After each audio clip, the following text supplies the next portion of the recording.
अध्याय 193 अध्याय 193 अध्याय 157 फरमान का मसौदा तैयार करना। उत्तरी राजकुमार बहादुर और युद्ध में कुशल है। _y अध्याय 193 अध्याय 157 फरमान का मसौदा तैयार करना। उत्तरी राजकुमार बहादुर और युद्ध में कुशल है। _y अनुवादक 54,96,90,339 बड़ी रकम। राजधानी शहर शुवानजिंग हॉल के अंदर अधिकारियों के बीच चर्चा की गहमागहमी थी। पूरा हॉल किसी बाजार की तरह लग रहा था। उसी क्षण एक हिजड़े की आवाज हवा में गूंज उठी। महामहिम आ गए। हॉल में व्याप्त शोरगुल पल भर में गायब हो गया और एक बार फिर सन्नाटा छा गया। पीले रंग का ड्रैगन चोगा पहने सुम सम्राट धीरे धीरे मंच पर आ गए। अपनी आस्तीन लहराते हुए वे ड्रैगन सिंहासन पर बैठ गए। उनकी तीखी निगाहें नीचे बैठे अधिकारियों, विशेषकर कुलीन परिवार के सदस्यों पर पड़ीं। कुछ देर बाद सुम सम्राट ने अंततः कहा, महान वू और महान सुम के बीच युद्ध के संबंध में मेरे आदरणीय मंत्रियों के क्या विचार हैं? सहायक मंत्री वांग चेंगशुओ बिना किसी संकोच के खड़े हुए और सीधे बोले, महाराज, महान वू की सेना भयंकर है। वर्तमान में मोर्चे पर स्थिति अत्यंत गंभीर है और शाही सेना को असंख्य हताहतों का सामना करना पड़ा है। यदि हम इसी तरह लड़ते रहे तो मुझे भय है कि हमारी सैन्य शक्ति में भारी कमी आ जाएगी। मेरा मानना है कि हमें महान वू के आक्रमण का प्रतिरोध करने के लिए सामंतों की सेनाओं को मोर्चे पर बुलाना चाहिए। वांग चेंगशुओ की बात सुनकर सुम सम्राट की आंखें थोड़ी सिकुड़ गईं। वह मूर्ख नहीं थे। यद्यपि वांग चेंगशुओ ने सामंतों का नाम लिए बिना केवल उनका उल्लेख किया, सुम सम्राट ने तुरंत वांग चेंगशुओ के इरादे को समझ लिया। इस समय मंत्री झाओ वेनहान भी खड़े हुए और बोले, महाराज, मुझे लगता है कि सहायक मंत्री वांग ने जो कहा है वह निराधार नहीं है। मोर्चे से मिली रिपोर्टों के अनुसार मात्र आधे महीने में ही दरबार ने लगभग 1 लाख सैनिक खो दिए हैं। ये स्पष्ट है कि ग्रेट वू पूरी तैयारी के साथ आया था और अभी भी अपनी सेना बढ़ा रहा है। ये स्पष्ट रूप से कोई मामूली झड़प नहीं है। हालांकि ऐसा लगता है कि हमने युद्ध शुरू किया, लेकिन ग्रेट वू इतने कम समय में इतनी बड़ी संख्या में सैनिकों को इकट्ठा करने और हमारे 2 जिलों पर तेजी से कब्जा करने में सक्षम रहा। ये स्पष्ट है कि उन्होंने इस तरह के युद्ध की आशंका जताई थी। इसलिए मेरा मानना है कि दोनों देशों के बीच इस युद्ध को ग्रेट सुम के भीतर किसी ने जानबूझकर भड़काया है। झाओ वेनहान की बातें सुनकर सुम सम्राट ने ठंडी मुस्कान के साथ उपहास किया। बेशक वह जानता था कि इस युद्ध का सूत्रधार ग्रेट सुम के भीतर ही था। ये स्पष्ट था कि वह कुलीन परिवार के ही लोग थे। उसके गुप्त रक्षक दल को पहले ही पता चल चुका था कि चू परिवार के महान मार्शल शाही परिवार के साथ घनिष्ठ संबंध थे। ये युद्ध संभवतः चू परिवार और अन्य दक्षिणी कुलीन परिवारों द्वारा भड़काया गया था। उनके इरादों के बारे में उसे तुरंत अनुमान लगाने की जरूरत नहीं थी। जल्द ही वे खुद ही इसका खुलासा कर देंगे। इस समय सुम सम्राट ने ठंडे स्वर में कहा, जारी रखो। झाओ वेनहान ने आगे कहा, मेरा मानना है कि इस युद्ध को ग्रेट सुम के किसी जागीरदार ने भड़काया होगा। कोई ऐसा व्यक्ति जो ग्रेट सुम के दरबार की अभिजातीय सेना को ग्रेट वू से लड़ने में थका देना चाहता है। एक बार जब दरबार की सेना काफी हद तक कम हो जाएगी तो वह व्यक्ति सीधे विद्रोह कर देगा और फिर दरबार उस व्यक्ति को रोकने में सक्षम नहीं रहेगा। इसलिए मेरा मानना है कि युद्ध समाप्त होने के बाद जागीरदारों के विद्रोह को रोकने के लिए हमें उनके सभी क्षेत्रों से सैनिकों को अग्रिम मोर्चे पर भेज देना चाहिए। झाओ वेनहान की बात सुनकर सुम सम्राट के चेहरे पर हल्की सी मुस्कान आई और उन्होंने कहा, झाओ ने बिल्कुल सही बात कही है और मैं भी यही सोच रहा था। हालांकि जागीरदारों के क्षेत्रों से सैनिकों को इतनी आसानी से स्थानांतरित करने से उनमें असंतोष पैदा हो सकता है।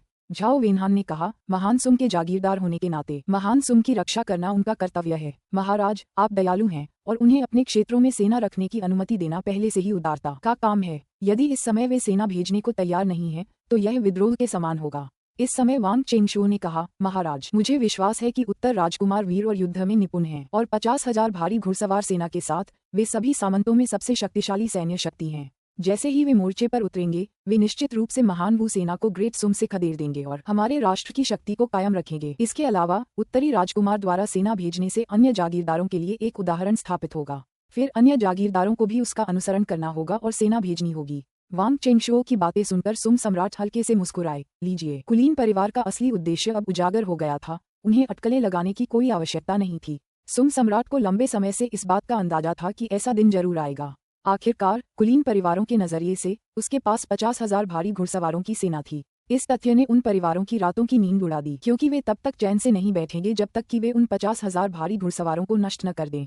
वास्तव में केवल वे कुलीन परिवार ही नहीं थे जो नींद खो रहे थे, वह स्वयं भी उन 50,000 भारी घुड़सवारों से भयभीत था और उनसे निपटने के तरीकों पर विचार कर रहा था। हालांकि फिलहाल वह 50,000 भारी घुड़सवार सेना को भंग नहीं करना चाहता था। आखिरकार उसे अभी भी उत्तरी शहर की 50,000 भारी घुड़सवार सेना का उपयोग उन कुलीन परिवारों को रोकने के लिए करना था जो विद्रोह करने की योजना बना रहे थे। लेकिन इन कुलीन परिवारों के व्यवहार को देखते हुए ऐसा लग रहा था कि वे अब और इंतजार नहीं कर सकते थे। इसी क्षण सुंग सम्राट की निगाह लिंग गाओयुआन पर पड़ी। लिंग गाओयुआन ने स्वाभाविक रूप से सुंग सम्राट की निगाहों को महसूस किया, लेकिन कुछ भी कहने के लिए तुरंत खड़ी नहीं हुई। अपने बेटे लिन शियुमिंग के उत्तरी शहर से लौटने के बाद उन्होंने वहां की स्थिति का विस्तृत ब्यौरा बिना किसी चूक के दिया, जिससे लिंग गाओयुआन पूरे दरबार में उत्तरी शहर के बारे में सबसे अधिक जानकार बन गए। लिंग गाओयुआन न तो उत्तरी राजकुमार को नाराज करना चाहता था और न ही मौजूदा मामले में उलझना चाहता था। आखिरकार दक्षिणपंथी मंत्री और कुलीन वर्ग ने संकेत दिया था कि जागीरदार विद्रोह कर सकता है, और अगर वह इस समय उत्तरी राजकुमार को मोर्चे पर जाने से रोकता तो क्या यह उत्तरी राजकुमार के साथ मिलीभगत करने जैसा नहीं लगता। लिंग गाओयुआन के चुप रहने पर सुंग सम्राट की भौहें थोड़ी सिकुड़ गईं, जो स्पष्ट रूप से लिंग गाओयुआन की चुप्पी से नाखुश थीं। इस समय राजस्व मंत्री वांग हाई खड़े हुए और बोले, महाराज, मुझे पता है कि उत्तरी शहर गरीबी में जी रहा है और शायद अभियान के लिए उसके पास रसद की कमी हो, इसलिए मैंने पहले से ही 1 लाख सैनिकों के लिए 6 महीने तक चलने वाली पर्याप्त रसद तैयार कर ली है।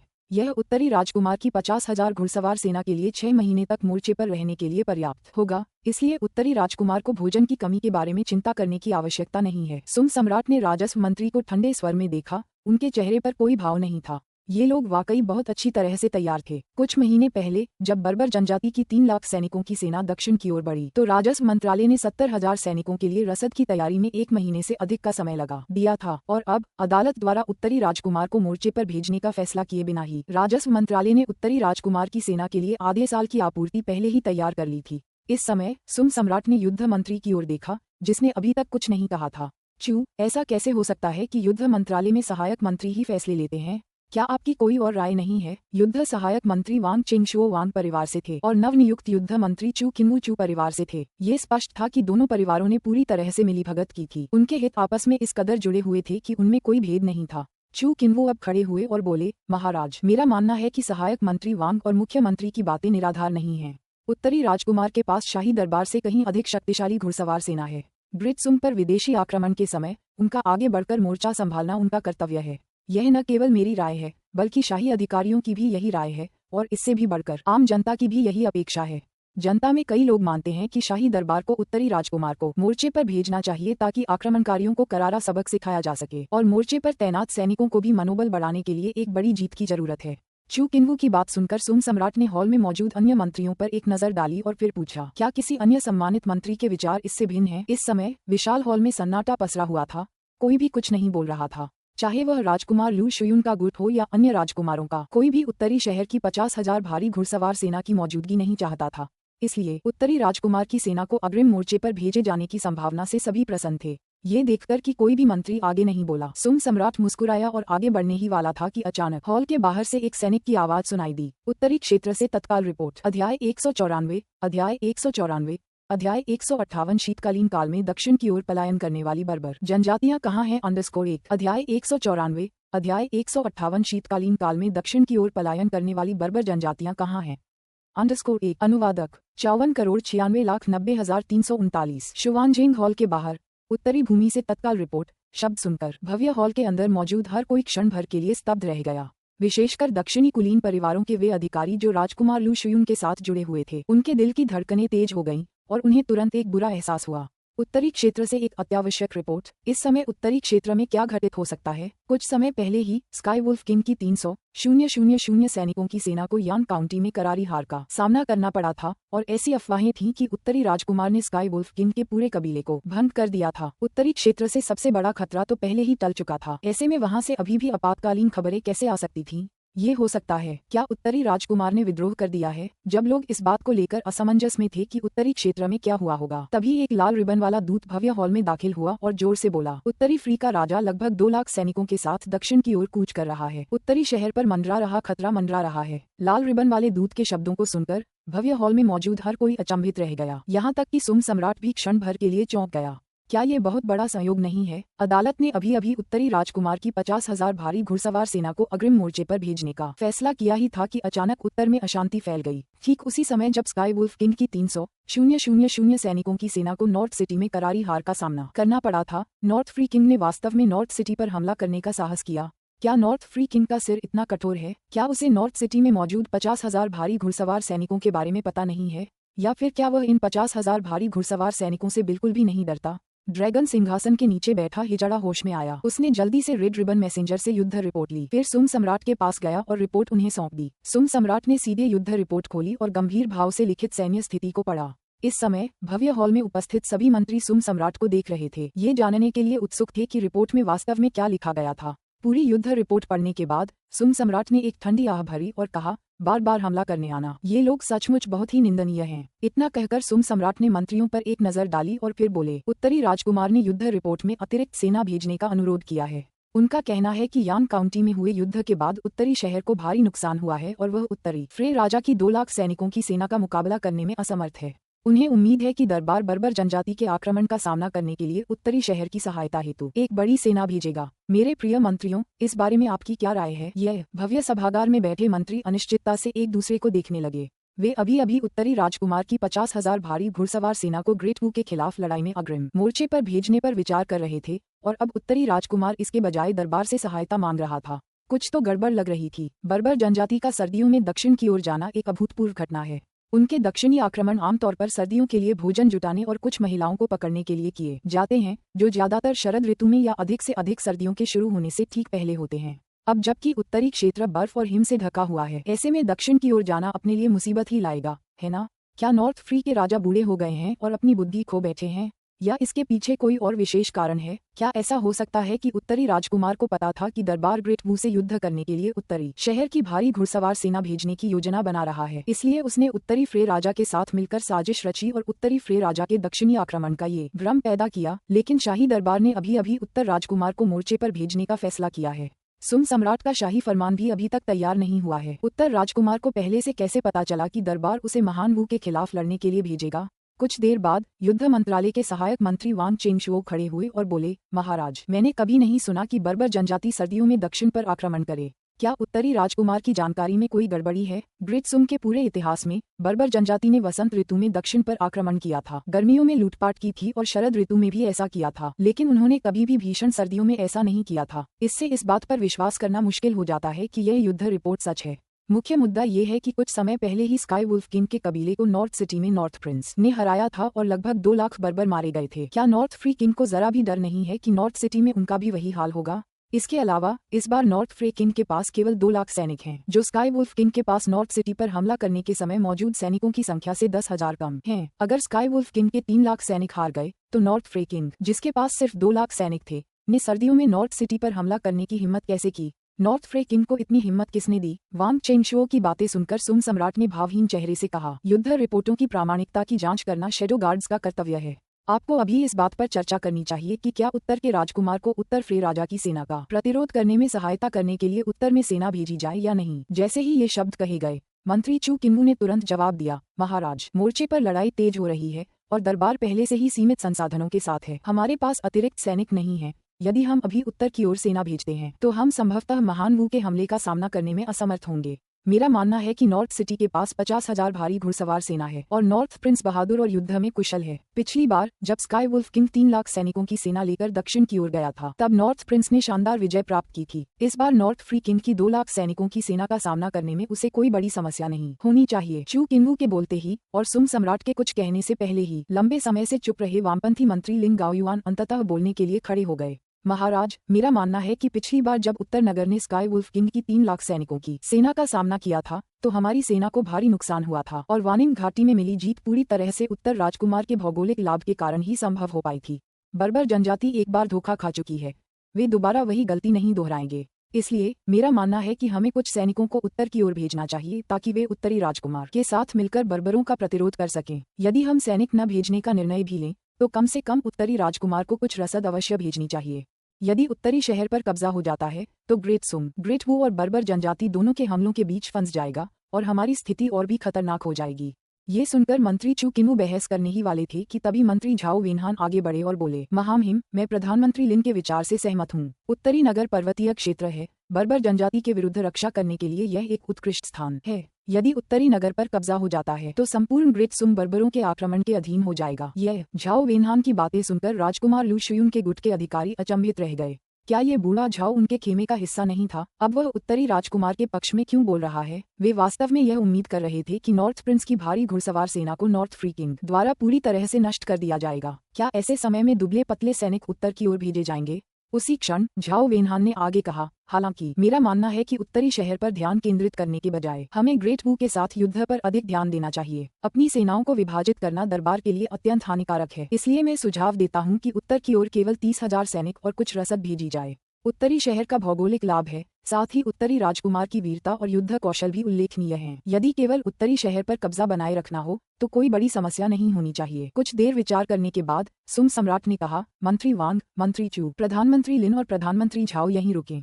बाकी सभी को दरबार से छुट्टी दे दी जाती है। जैसे ही ये शब्द कहे गए, सुम सम्राट ड्रैगन सिंहासन से उठे, फिर अपने वस्त्रों को लहराया और सीधे चले गए। सुम सम्राट के जाते ही जुवानजैन के महल में तुरंत चर्चाएं शुरू हो गईं। कुछ लोग अभी भी उत्तर शहर से आई युद्ध रिपोर्ट की प्रामाणिकता पर संदेह कर रहे थे। उत्तर फ्रे राजा ने दक्षिण पर पिछले आक्रमण में स्काई वुल्फ किंग का साथ नहीं दिया था, बल्कि केवल कुछ सैनिक ही दिए थे, तो अब वह अकेले ही दक्षिण पर हमला कैसे कर सकता था, विशेषकर कड़ाके की सर्दी में। इससे भी बढ़कर इस घटना का समय बहुत ही संयोगवश था। दरबार मूल रूप से उत्तरी राजकुमार को महान वू के खिलाफ लड़ने के लिए अग्रिम मोर्चे पर भेजने की योजना बना रहा था, और अब उत्तरी फ्रे राजा के इस कदम के साथ उत्तरी राजकुमार को महान वू से लड़ने की आवश्यकता नहीं रह गई थी। इस संयोग ने स्वाभाविक रूप से इस संदेह को जन्म दिया कि नॉर्थ फ्री किंग का दक्षिण की ओर जाना महज एक संयोग नहीं था। इस समय चू किन्वू ने झाओ वेनहान की ओर देखते हुए पूछा, मंत्री झाओ, आपने महाराज को उत्तर की ओर सेना भेजने की सलाह क्यों दी?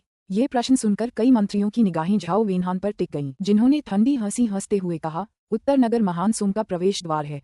इसके बिना पूरे राज्य को बर्बर घुड़सवार सेना के खतरे का सामना करना पड़ेगा। अगर मैंने महाराज को सेना भेजने की सलाह नहीं भी दी होती तो भी क्या महाराज उन्हें उत्तर की ओर नहीं भेजते? यह अध्याय 195, अध्याय 195, अध्याय 159 लिन गाओयुआन की छोटी योजना 1, अध्याय 195, अध्याय 159 लिन गाओयुआन की छोटी सी योजना 1। अनुवादक 54,96,90,339। झाओ वेनहान की बातें सुनकर भीड़ ने विचार किया और महसूस किया कि उनमें कुछ सच्चाई है। उत्तरी शहर वास्तव में ग्रेट सुम के लिए महत्वपूर्ण था, इसलिए सुम सम्राट इसके पतन को चुपचाप नहीं देख सकते थे। इसलिए उत्तर की ओर सेना भेजना अपरिहार्य था। क्या पिछली बार सुम सम्राट ने 70,000 सैनिकों की सेना उत्तर की ओर नहीं भेजी थी? इस समय झाओ वेनहान ने चू किन्वू और वांग खाई की ओर एक नजर डाली और फिर उदासीनता से कहा, चलिए, महाराज महत्वपूर्ण मामलों पर हमारी चर्चा की प्रतीक्षा कर रहे हैं। जैसे ही उसकी आवाज धीमी हुई, झाओ वेनहान बगल के हॉल की ओर चल पड़ा। चू किन्वू और वांग खाई ने एक दूसरे को देखा और जल्दी से उसके पीछे चल दिए। इसी समय वांग चेंगशुओ लू शुयुन के पास पहुंचे और झाओ वेनहान की जाती हुई आकृति को तिरछी नजरों से देखते हुए देखकर फुसफुसाए, महामहिम, मुझे लगता है कि प्रधानमंत्री झाओ का दृष्टिकोण सही है। चूंकि हम महाराज को उत्तर की ओर सेना भेजने से नहीं रोक सकते, तो क्यों न हम उत्तर नगर को समर्थन देने की पहल करें?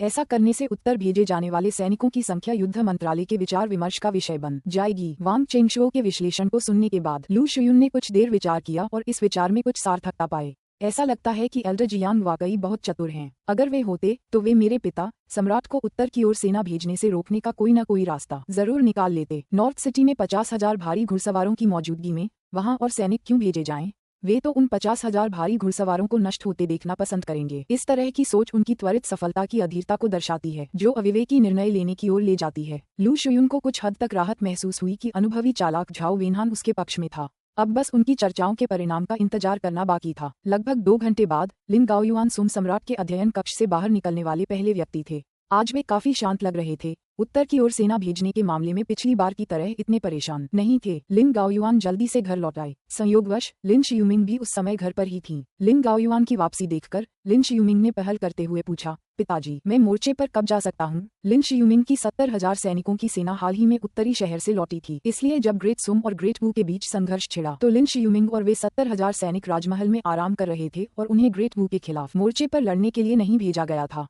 इससे लिन शियुमिंग की चिंता बढ़ती जा रही थी। आखिरकार कौन सा व्यक्ति महान कार्य करना और एक विरासत बनाना नहीं चाहता, खासकर उत्तरी शहर की झड़पों से अलग किसी राजकीय युद्ध में। इस युद्ध का पैमाना बहुत बड़ा था। ग्रेट वू ने पहले ही लगभग 8 लाख सैनिकों की सेना इकट्ठा कर ली थी, जबकि ग्रेट सुम ने 4 लाख से अधिक सैनिक भेजे थे। यदि लिन शियुमिंग इस महान युद्ध में उत्कृष्ट प्रदर्शन कर पाता तो सेना में उसकी प्रतिष्ठा में जबरदस्त वृद्धि होती और उसका रुतबा काफी ऊंचा हो जाता। इसलिए लिन शियुमिंग को पूरी उम्मीद थी कि दरबार उसे भी अग्रिम मोर्चे पर तैनात करेगा। लिन शियुमिंग का सवाल सुनकर लिन गाओयुआन ने हल्की सी मुस्कान दिखाई और फिर अपनी दाढ़ी सहलाई। तुम्हें जल्द ही अग्रिम मोर्चे पर जाना होगा। ये जानकर लिन शियुमिंग एक पल के लिए स्तब्ध रह गया और फिर खुशी से झूम उठा, सच में? महाराज मुझे कितने सैनिक देने की योजना बना रहे हैं? लिन गाओयुआन ने जवाब दिया, जल्दी जश्न मत मनाइए। महाराज ने आपको केवल 20,000 सैनिक देने की योजना बनाई है और आपका मुख्य कार्य लड़ना नहीं बल्कि आपूर्ति पहुंचाना होगा। लिन शियुमिंग हक्का बक्का रह गया। वह एक जनरल युद्ध में सेना का नेतृत्व करने के बजाय रसद व्यवस्था संभाल रहा था। लिन शियुमिंग की हैरानी देखकर लिन गाओयुआन ने आगे कहा,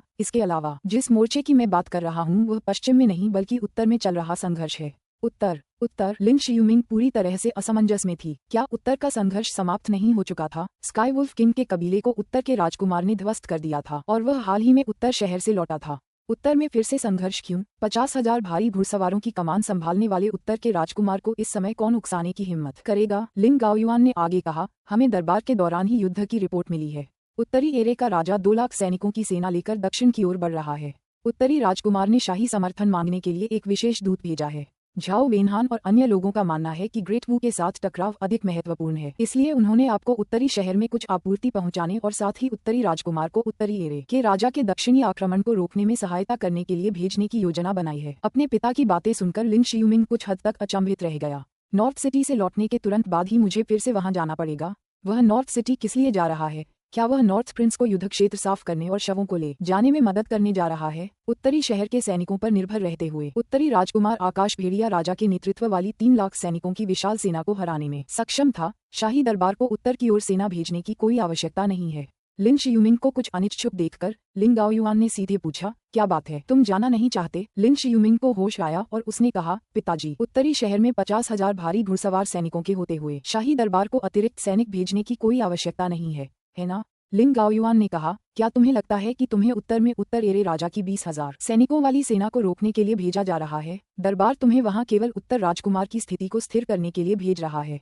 आखिरकार उत्तर राजकुमार ने सहायता के लिए एक विशेष दूत भेजा है। उत्तर राजकुमार की असाधारण रणनीतियों से कौन वाकिफ नहीं है? ये कहना ही काफी है कि उसे दरबार की मदद की जरूरत नहीं है। तुम्हारे 20,000 सैनिक और परिवहन दल के किसान सैनिक एक जैसे ही हैं। लिन शियुमिंग ने असंतुष्ट होकर कहा, तो फिर चाहे जिसे भी भेजा जाए एक ही बात है, मुझे ही क्यों भेजा जाना चाहिए? मैं अब भी महान वू राजवंश के साथ युद्ध करना चाहता हूँ और अधिक सैन्य पराक्रम अर्जित करना चाहता हूँ। लिन गाओयुआन मुस्कुराया और फिर बोला, इस साल तुम्हारी उम्र कितनी है? सैन्य वीरता हासिल करने की इतनी जल्दी क्यों है? झोउ वांगटियन और मु चांगटियन को देखो, क्या उनमें से किसी का भी भाग्य अच्छा रहा? लिन गाओयुआन की यह बात सुनकर लिन शियुमिंग एक पल के लिए स्तब्ध रह गया। फिर उसे एहसास हुआ कि वास्तव में बहुत अधिक सैन्य कारनामे करना हमेशा अच्छी बात नहीं होती। लिन गाओयुआन ने अपनी दाढ़ी सहलाते हुए कहा, अब दरबार के मंत्री और उन कुलीन परिवारों का आमतौर पर मानना है कि वे 50,000 घुड़सवार सैनिक सम्राट के निजी सैनिक हैं, लेकिन उत्तरी शहर से आपके द्वारा लाई गई जानकारी के आधार पर मेरी समझ से राज्य के गुरु का स्वयं उत्तरी शहर की यात्रा करना और आपसे इतने सारे प्रश्न पूछना ये दर्शाता है कि सम्राट वास्तव में उत्तरी शहर को नहीं समझते हैं। ये 50,000 भारी घुड़सवार संभवतः केवल उत्तरी राजकुमार के आदेशों का पालन करते हैं। उत्तरी राजकुमार कोई साधारण व्यक्ति नहीं है। उनसे अधिक संपर्क स्थापित करने में आपको कोई नुकसान नहीं होगा। जब लिन शियुमिंग ने ये सुना तो उसके दिल में अचानक एक झटका सा लगा। उनके पिता उत्तराधिकार के मुद्दे को लेकर बेहद सतर्क थे और उनसे मिलने आने वाले हर राजकुमार के साथ उनका रवैया एक जैसा ही था, यानी किसी का भी पक्ष न लेना और इस मामले से पूरी तरह दूर रहने का रवैया अपनाना। लेकिन आज उनके पिता ने उन्हें उत्तरी राजकुमार से अधिक संपर्क बनाने का सुझाव दिया। क्या इसका मतलब ये हो सकता है कि उनके पिता उत्तरी राजकुमार को पसंद करते हैं और वही उनके पिता की पसंद के युवराज हैं? लिन शियुमिंग को हैरानी भरे भाव से उसकी ओर देखते देख लिन गाओयुआन ने कहा, ये कैसी नजर है? क्या मेरे चेहरे पर कुछ है? लिन शियुमिंग ने खुद को संभाला और फिर कहा, पिताजी, क्या आपको सच में लगता है कि उत्तर का राजकुमार अंततः? लिन शियुमिंग ने आगे कुछ नहीं कहा क्योंकि ऐसे मामलों पर खुले तौर पर चर्चा करना उचित नहीं था। लिन गाओयुआन ने कहा, कौन निश्चित रूप से कह सकता है? वैसे क्या आपने पिछली बार उत्तरी शहर में यून को देखने का जिक्र नहीं किया था? उत्तरी शहर में काफी समय तक रहने के कारण लिन शियुमिंग को स्वाभाविक रूप से रहस्यमयी चंद्र महल द्वारा वहां एक सराय खोलने के बारे में पता चला। वह लिन वान्युन से मिल भी चुका था और उससे बात भी कर चुका था। लिन शियुमिंग ने कहा, हाँ, मैंने सुना है कि वह नॉर्थ प्रिंस मैंशन में रह रही थी। लिन गाओयुआन ने कुछ देर सोचा और फिर मुस्कुराते हुए कहा, हालांकि मुझे नहीं पता कि रहस्यमयी चंद्र महल उत्तरी राजकुमार से क्या हासिल करना चाहता है, लेकिन अगर आपकी बहन उत्तरी राजकुमार की पत्नी बन जाए तो यह आपके लिए बहुत अच्छा होगा। वो, लिन शियुमिंग ने याद दिलाते हुए कहा, पिताजी, अगर मैं गलत नहीं हूँ तो यून इस साल 30 साल की हो चुकी है। उसकी उम्र के कुछ लोगों के बच्चे लगभग उत्तरी राजकुमार की उम्र के बराबर होते हैं। हालांकि उसने इसे स्पष्ट रूप से नहीं कहा, लेकिन लिन शियुमिंग का मतलब साफ था। लिन वान्युन उत्तरी राजकुमार की मां बनने लायक उम्र की थी। लिन गाओयुआन ने लिन शियुमिंग की ओर एक नजर डाली और फिर कहा, तुम्हें क्या पता, उत्तरी राजकुमार ने कम उम्र में ही अपनी मां को खो दिया था। उनके जैसे लोग अपने से बड़ी परिपक्व महिलाओं को पसंद करते हैं। चू यूकिन को देखो, क्या आकाश भेड़िया राजा की पत्नी भी काफी उम्रदराज नहीं है? बहुत हो गई बातें, जल्दी तैयार हो जाओ। इस अभियान के लिए आवश्यक सामग्री गृह मंत्रालय द्वारा तैयार कर ली गई है। आप 5 दिनों से अधिक समय में उत्तर की ओर रवाना हो जाएंगे। लिन शियूमिंग ने आह भरी और आगे कुछ नहीं कहा। अध्याय 196, अध्याय 196, अध्याय 160, बारूद हथियारों का पहला बैच _1, अध्याय 196, अध्याय 160, बारूद हथियारों का पहला बैच _1। अनुवादक 54,94,90,339। आधा महीना पलक झपकते ही बीत गया। नॉर्थ सिटी, तियानगुआंग शहर, भूरे रंग के कवच पहने लू चेन शहर की दीवार के ऊपर खड़ा था और दूर आकाश में घूमते हुए बर्फ के टुकड़ों को निहार रहा था। उत्तरी क्षेत्र से बड़ी संख्या में खोजी दल पहले ही लौट चुके थे, जिनमें से कई बर्बर जनजाति के सैनिक थे। ये कहना जरूरी है कि मैदानों में बर्बरों को काफी फायदा था, खासकर दुश्मन की गतिविधियों की जासूसी करने के क्षेत्र में। इसी क्षण जियाओ पैंथियन शहर के टावर के नीचे से कूदा और लू चेन के बगल में उतरा। राजकुमार, जिस गति से उत्तरी भूमि के मैदानों की जनजातियां एकत्रित हो रही हैं, उसे देखते हुए संभवतः उन्हें दक्षिण की ओर जाने में 1 और महीना लग जाएगा। इसके अलावा मैंने अनुमान लगाया है कि उत्तरी फ्री किंग द्वारा हथियार उठाने के आह्वान से 1.5 लाख बर्बर सैनिकों से अधिक की संख्या एकत्रित नहीं होगी। ये सुनकर लू चेन काफी देर तक सोचता रहा। 1.5 लाख बर्बर सैनिक, क्या वे सर्दियों में दक्षिण की ओर मार्च करके उत्तरी शहर पर हमला करने का साहस करेंगे? नॉर्थ फ्री किंग आखिर सोच क्या रहा था? इस समय लू चेन ने पूछा, क्या हमारे जासूसों को पता चल गया है कि उत्तरी राजा सर्दियों में दक्षिण की ओर कूच करने का विकल्प क्यों चुन रहा है? ये प्रश्न सुनकर जियाओ पैंथियन ने तुरंत उत्तर दिया, राजकुमार, वास्तव में कुछ सैनिकों ने कुछ छोटे कबीलों में उत्तर फ्री राजा के अभियान का कारण सुना है। हालांकि उन्होंने इसे केवल छोटे कबीलों से ही सुना है और मैं इसकी प्रामाणिकता की गारंटी नहीं दे सकता। उन्होंने जिन जासूसों को भेजा था उनमें पूर्व स्काई वुल्फ किंग के बर्बर कबीले के कई सैनिक शामिल थे। मैदानी इलाकों से परिचित होने के अलावा उनके पास एक महत्वपूर्ण लाभ था, वे अन्य बर्बर कबीलों से संवाद कर सकते थे और मैदानी इलाकों में रहने वाले विभिन्न कबीलों के बारे में अधिक जानकारी जुटा सकते थे। शियाओ पैंथियन की बात सुनकर लू चेन ने तुरंत जवाब दिया, मैं इसकी सच्चाई का फैसला करूंगा, आप बस मुझे बता दीजिए कि आपको क्या पता चला है। शियाओ पैंथियन ने तुरंत कहा, लौटे हुए सैनिकों के अनुसार उत्तरी फ्रे के राजा सर्दियों में इसलिए आ रहे हैं क्योंकि उनका मानना है कि आपने उनकी होने वाली रानी को चुरा लिया है। वे इस अपमान को बर्दाश्त नहीं कर सकते। ये सुनकर लू चेन एक पल के लिए अचंभित रह गया। यदि उसने आकाश भेड़िया राजा की 3 लाख सैनिकों की सेना को पराजित न किया होता तो जियाओ वेन्याओ का विवाह वास्तव में उत्तरी फ्रे राजा से हो गया होता। हालांकि एक महिला के लिए नॉर्थ सिटी पर युद्ध छेड़ना लू चेन को अभी भी कुछ हद तक अटपटा लगता था। लू चेन ने आगे पूछा, क्या इसका कोई और कारण नहीं है? जियाओ पैंथियन ने कहा, एक और कारण है और वह ये है कि उत्तरी फ्रे राजा का मानना है कि स्काई वुल्फ किंग के कबीले की 3 लाख सैनिकों की सेना ने उत्तरी शहर को बुरी तरह कमजोर कर दिया है और उत्तरी शहर अब उनके दक्षिण की ओर मार्च के खिलाफ बचाव करने में असमर्थ है। जैसे ही उसने ये शब्द कहे, जियाओ पैंथियन की भावनाएं जटिल हो गईं। वह एक बार उत्तरी शहर के खिलाफ लड़ाई में भाग ले चुका था, लेकिन उत्तरी राजकुमार के अधीन एक जनरल द्वारा बंदी बना लिया गया था। फिर लू चेन ने हंसते हुए कहा, शायद यही असली वजह है जो उत्तरी फ्रे के राजा के दिमाग में है, इसलिए इसमें कोई आश्चर्य नहीं कि वे सर्दियों में दक्षिण की ओर कूच कर रहे हैं। पहले तो लू चेन को ये समझ नहीं आया कि उत्तरी फ्रे का राजा सर्दियों में कूच करने का फैसला क्यों करेगा, क्योंकि बर्बरों ने पहले कभी ऐसा नहीं किया था। यहाँ तक कि स्काई वुल्फ किंग की जनजाति ने भी इससे पहले कभी बर्फीले तूफान का सामना करते हुए स्टेपी को पार करने का साहस नहीं दिखाया था। नॉर्थ फ्री किंग का ये निर्णय वास्तव में साहसी था। यदि वे सर्दियों में मार्च करते तो ये काफी संभव था कि कई बर्बर सैनिक उत्तरी शहर तक पहुंचने से पहले ही मर जाते, जो बर्बर जनजातियों के लिए बेहद नुकसानदायक होता। जैसे ही लू चेन कुछ बोलने ही वाला था, काले और लाल रंग की ऊनी वर्दी पहने एक व्यक्ति उसके पास आया। राजकुमार, मैं आपको नमस्कार करता हूँ। जिनीवेई को देखकर शियाओ पैंथियन के चेहरे का भाव तुरंत गंभीर हो गया और उसे अपनी तलवार निकालने की तीव्र इच्छा भी हुई। उसके सामने खड़ा जिनीवेई गार्ड कोई और नहीं बल्कि वू युआन था, जो स्काई वुल्फ किंग के कबीले में गुप्त रूप से रह रहा व्यापारी था। अब जबकि स्काई वुल्फ किंग का पूरा कबीला नॉर्थ सिटी में बस गया था, स्काई वुल्फ किंग का कबीला अब अस्तित्व में नहीं रहेगा। बर्बरों के बारे में जानकारी जुटाने में उनके योगदान और ब्रोकेड गार्ड द्वारा हाल ही में भर्ती बढ़ाने के कारण वू युआन को जिनीवेई कमांडर के पद पर पदोन्नत किया गया था। हालांकि जियाओ पैंथियन पहले ही लू चेन के सामने आत्मसमर्पण कर चुका था और वह और वू युआन दोनों लू चेन के अधीनस्थ थे। फिर भी जियाओ पैंथियन अतीत की घटनाओं के बारे में सोचते ही भावनाओं के उफान से भर उठता था और उसे मौके पर ही वू युआन को मार डालने की तीव्र इच्छा होती थी। लू चेन ने पूछा, क्या बात है? वू युआन ने उत्तर दिया, राजकुमार, कारीगरों ने आपकी जरूरत की पहली खेप तैयार कर ली है और हमने इसे गुप्त रूप से उत्तरी शहर में पहुंचा दिया है। ये सुनकर लू चेन की आंखें चमक उठीं। ग्रेट यू सिटी के कारीगरों को नॉर्थ सिटी पहुंचे अभी ज्यादा समय नहीं हुआ था और उन्होंने पहले ही उसकी जरूरत की चीजें बना दी थीं। लू चेन ने तुरंत आगे पूछा, क्या ब्रोकेड गार्ड्स ने अपनी शक्ति का परीक्षण किया है? वू युआन ने उत्तर दिया, हाँ, इनका परीक्षण किया जा चुका है। इनकी शक्ति ग्रेनेड तोपों जितनी तो नहीं है, लेकिन उससे बहुत पीछे भी नहीं है।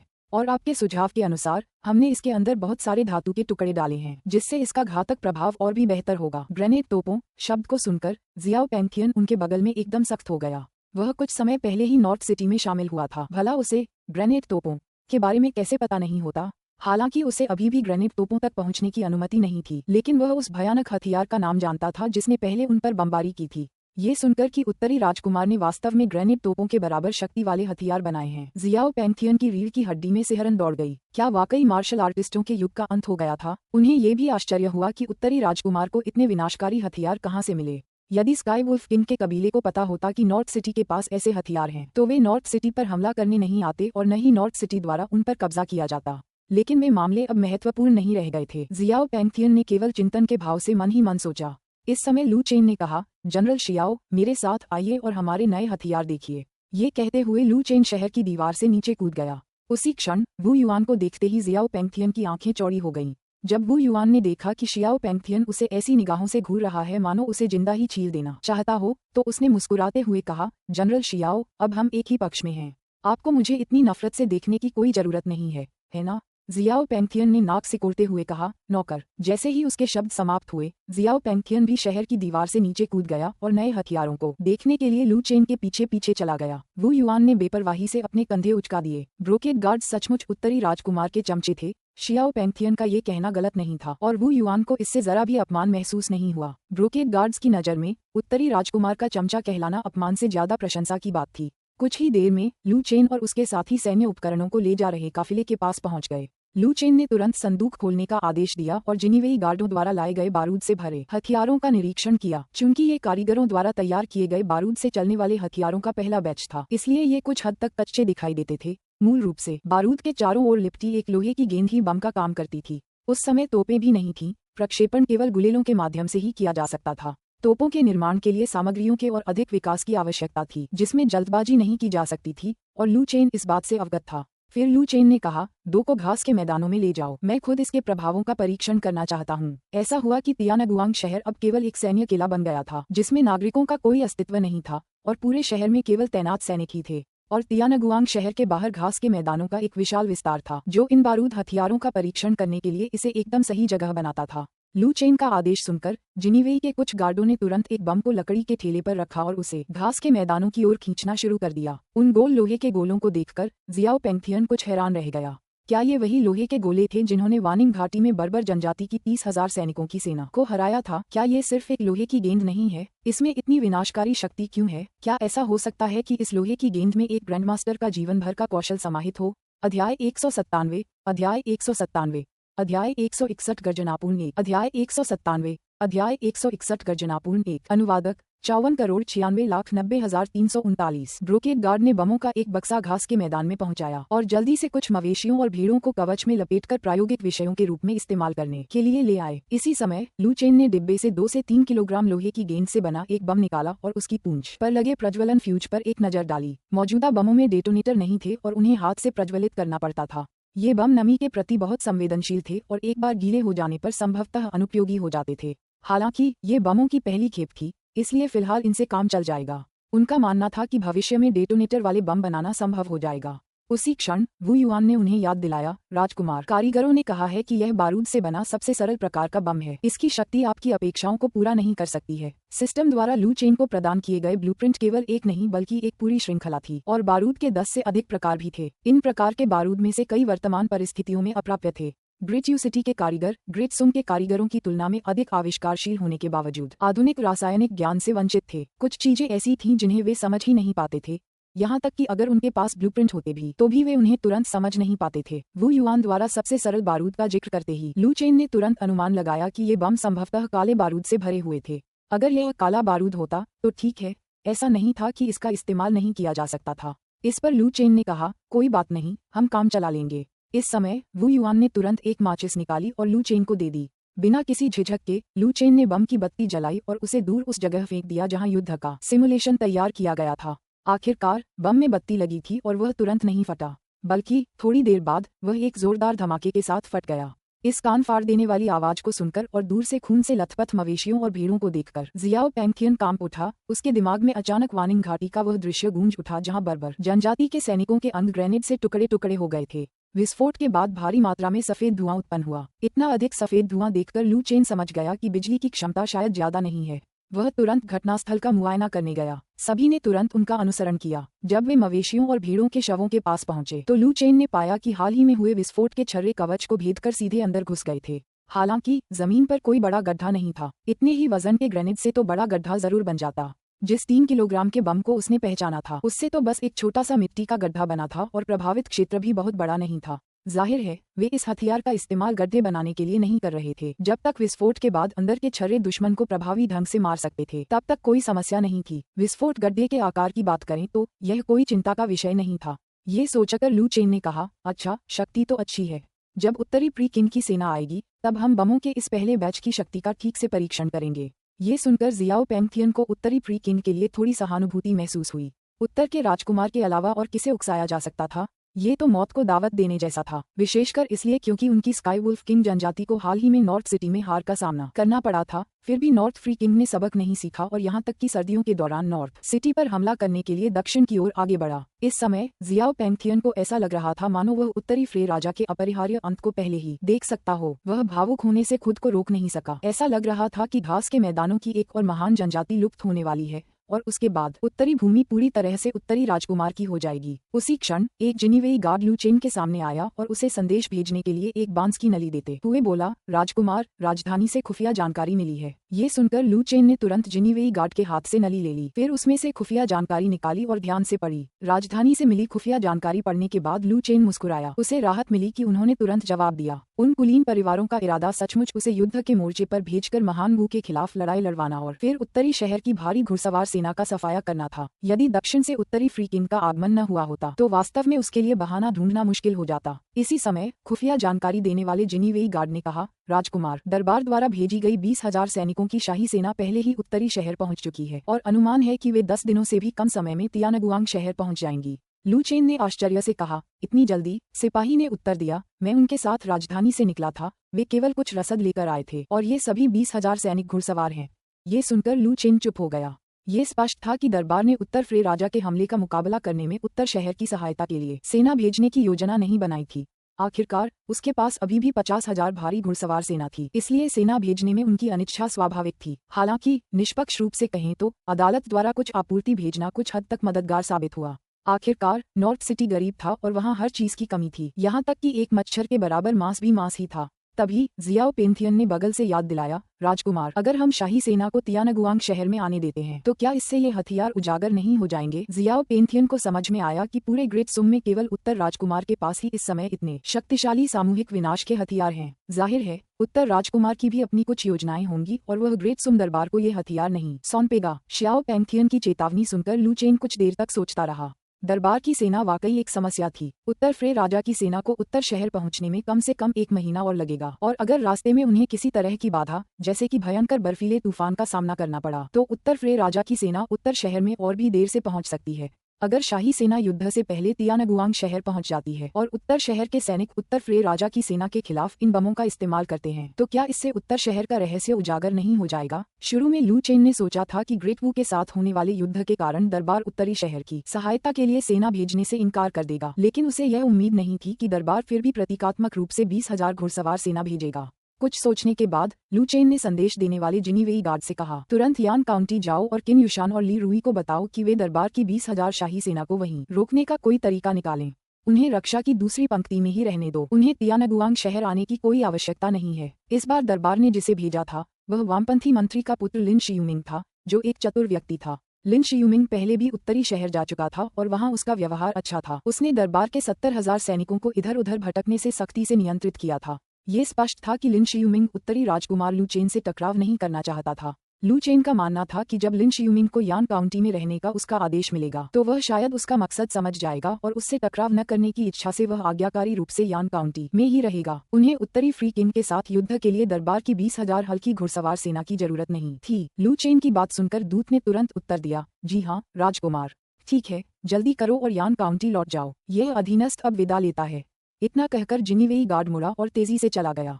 जैसे ही लू चेन मुड़कर जाने ही वाला था, वू युआन ने कहा, राजकुमार, इन हथियारों का अभी तक कोई नाम नहीं है, आप इन्हें कोई नाम क्यों नहीं दे देते? वू युआन के सुझाव पर विचार करते हुए लू चेन ने एक पल सोचा और फिर कहा, हमारे दुश्मन अक्सर हमें स्वर्गीय वज्रपात करने वाला समझ लेते हैं, इसलिए अब से इन सभी बमों को वज्रपात के नाम से जाना जाएगा।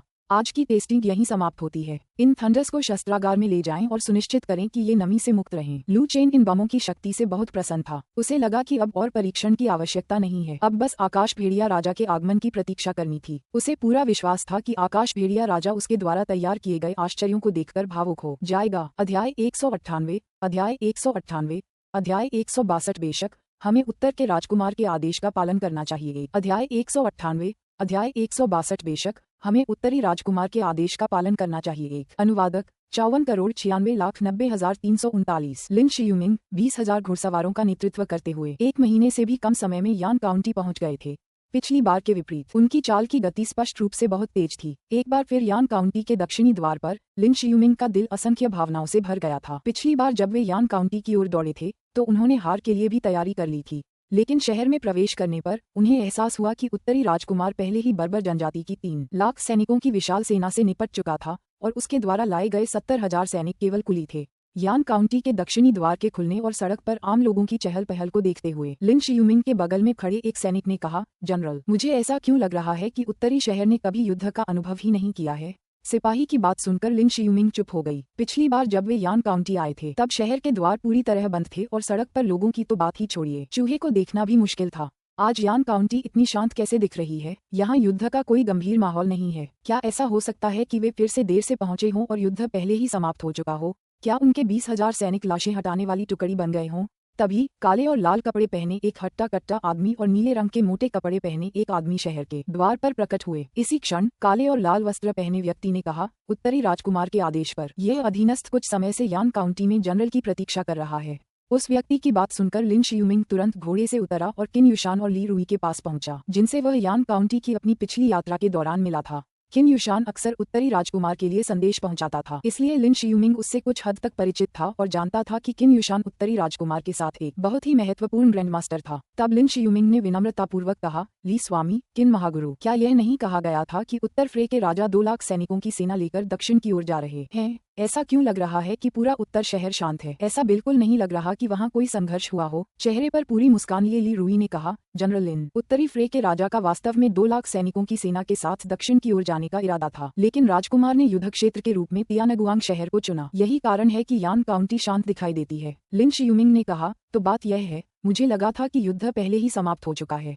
वैसे मैं शाही दरबार के आदेश पर ठंड से बचाव के लिए कुछ राशन और सामान लेकर यहाँ आया हूँ। ये सामान की सूची है, कृपया इसे देखें। एक बार जब आप आपूर्ति की पुष्टि कर लें और कोई समस्या न हो तो मैं अपने पीछे 20,000 घुड़सवारों का नेतृत्व करते हुए सीधे तियानगुआंग शहर जाऊंगा ताकि राजकुमार को उत्तरी फ्रे राजा की सेना का प्रतिरोध करने में सहायता कर सकूं। लिन शियुमिंग की बातें सुनकर ली रुई ने अपने बगल में बैठे किन युशान की ओर देखा और स्पष्ट रूप से किन युशान के बोलने का इंतजार कर रहा था। फिर किन युशान ने कहा, जनरल लिन, राजकुमार ने मुझे आपको ये बताने का निर्देश दिया है कि शाही दरबार के 20,000 सैनिकों को यान काउंटी में रहना चाहिए, जो बर्बर जनजाति के दक्षिण की ओर आक्रमण के खिलाफ रक्षा की दूसरी पंक्ति है। इसका महत्व सर्वोपरि है। इसके लिए साहस, शक्ति, रणनीति और किन युशान के अपनी बात पूरी करने से पहले ही लिन शियुमिंग ने तुरंत बीच में टोकते हुए कहा, रुको रुको रुको ग्रैंडमास्टर किन, मैं राजकुमार की इच्छा समझ गया हूँ। बाद में मैं अपने पीछे आने वाले 20,000 सैनिकों को उसी शिविर स्थल पर ले जाऊंगा जहाँ हमने यान काउंटी में अपने पिछले प्रवास के दौरान सेवा की थी। लिन शियुमिंग की समझदारी देखकर किन युशान ने ज्यादा कुछ नहीं कहा। इस पर ली रुई ने मुस्कुराते हुए कहा, जनरल लिन, अगर आपको किसी चीज की जरूरत हो तो आप किसी को सीधे मेरे पास भेज सकते हैं और मैं आपकी जरूरतों को पूरा करने की पूरी कोशिश करूंगा। लिन शियुमिंग ने कहा, तो फिर मुझे लॉर्ड ली को परेशान करना पड़ेगा। इसके बाद आगे की छोटी मोटी बातचीत में न पड़ते हुए लिन शियुमिंग एक बार फिर अपनी सेना को उस शिविर स्थल पर ले गए जिसका उपयोग उन्होंने यान काउंटी की अपनी पिछली यात्रा के दौरान किया था। अपने पिछले शिविर के निशान देखकर लिन शियुमिंग भावनाओं से भर गए। उसे बस इतना पता था कि नॉर्थ सिटी आने के बाद उसके पास करने के लिए कुछ नहीं बचेगा। शाही दरबार उसे ग्रेट वू के खिलाफ लड़ने के लिए भी भेज सकता था।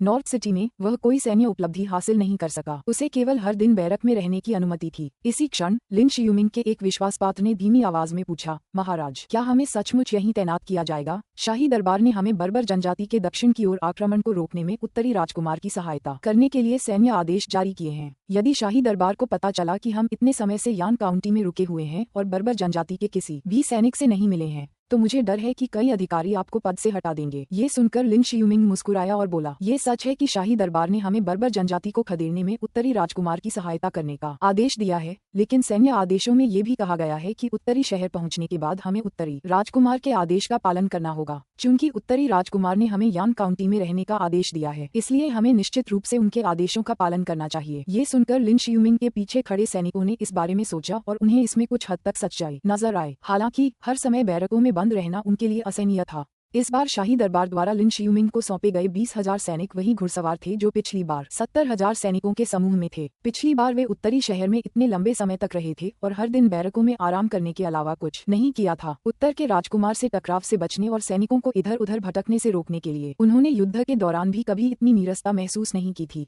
उन्हें ऐसा लग रहा था मानो वे बैरकों में कैद हों। पिछली बार इतने लंबे समय तक कैद में रहने के बाद वे राजधानी में थोड़े समय के लिए ही लौटे थे और अब उन्हें फिर से बैरकों में बंद किया जाना था। सच कहें तो सैनिकों के लिए यह बात स्वीकार करना कठिन था। वे तो युद्ध के मैदान में जाकर दुश्मनों को मारकर अपना गौरव अर्जित करना चाहते थे।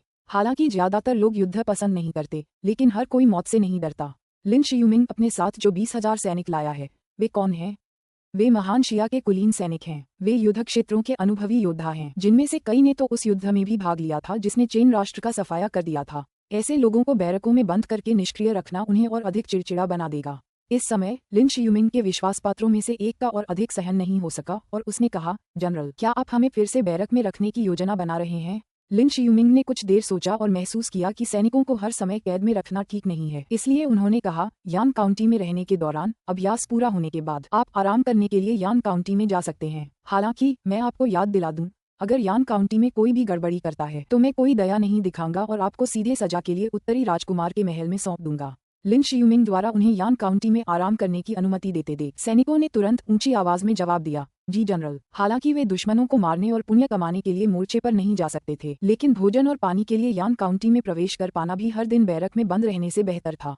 सैनिक बहुत खुश थे, क्योंकि आखिरकार उन्हें पिछली बार की तरह हर दिन बैरक में बंद नहीं रहना पड़ेगा। इस दौरान महान वू राजवंश के दौरान ली जेंग महल में एक अधेड़ उम्र का व्यक्ति, जिसके बाल सफेद हो रहे थे लेकिन जो देखने में 30 या 40 वर्ष का लग रहा था, सभी अधिकारियों के सामने खड़ा होकर मार्शल सम्राट को संबोधित कर रहा था। इस समय पूरे हॉल में केवल उसी की आवाज गूंज रही थी, जो निरंतर प्रतिध्वनित हो रही थी। महामहिम, 20 वर्षों के विदेशी युद्धों के कारण अनगिनत लोग बेघर हो चुके हैं, परिवार बिखर चुके हैं। अब आम जनता में व्यापक आक्रोश है। यदि यह सिलसिला जारी रहा तो महान वू के पतन का खतरा मंडरा रहा है। पहले महान वू के विदेशी युद्ध केवल कुछ छोटे राष्ट्रों के विरुद्ध ही थे, लेकिन महान शिया राजवंश 1000 साल पुराना साम्राज्य है। भले ही वे आंतरिक कलह से ग्रस्त हों, महान शिया की सैन्य शक्ति महान वू से बहुत पीछे नहीं है। भले ही वह एक बीमार शेर हो, जब तक उसके दांत तेज हैं, हमें उसे उकसाना नहीं चाहिए। महामहिम, मैं आपसे विनम्रतापूर्वक निवेदन करता हूं कि युद्ध जैसी प्रवृत्ति पर लगाम लगाएं और यथाशीघ्र ग्रेट शिया में दूत भेजें। युद्ध समाप्त करने के लिए ग्रेट शिया के साथ संधि पर हस्ताक्षर करें। अध्याय 199, अध्याय 199, अध्याय 163, वू जुनवान _1, अध्याय 199, अध्याय 163, वू जुनवान _1। अनुवादक 54,96,90,339। प्रधानमंत्री चाई जिलियांग के शब्द समाप्त होते ही महान वू का दरबार डायनेस्टी बेहद शांत थी। सभी अधिकारियों ने सबसे आगे खड़े चाई जिलियांग को अविश्वास भरे चेहरों से देखा। जाहिर है किसी ने भी यह अनुमान नहीं लगाया था कि चाई जिलियांग वास्तव में युद्ध समाप्त करने के लिए मार्शल सम्राट को सलाह देंगे। मार्शल सम्राट के सिंहासन पर आसीन होने के बाद से ही वे निरंतर युद्ध लड़ते रहे थे। अब महान वू राजवंश का क्षेत्र 1/3 बढ़ गया था। ये सब मार्शल सम्राट की उपलब्धियों के कारण संभव हुआ था, जिनका वे हमेशा गर्व से बखान करते थे। फिर भी किसी ने आगे बढ़कर उन्हें और युद्ध शुरू न करने की सलाह देने का साहस किया। यहाँ तक कि यह चेतावनी भी दी कि महान वू राजवंश के पतन का खतरा है। क्या ये स्वयं मृत्यु को आमंत्रित करने के समान नहीं था? हालांकि चाई जिलियांग प्रधानमंत्री थे, लेकिन महान वू राजवंश में ये पद सुरक्षित नहीं था।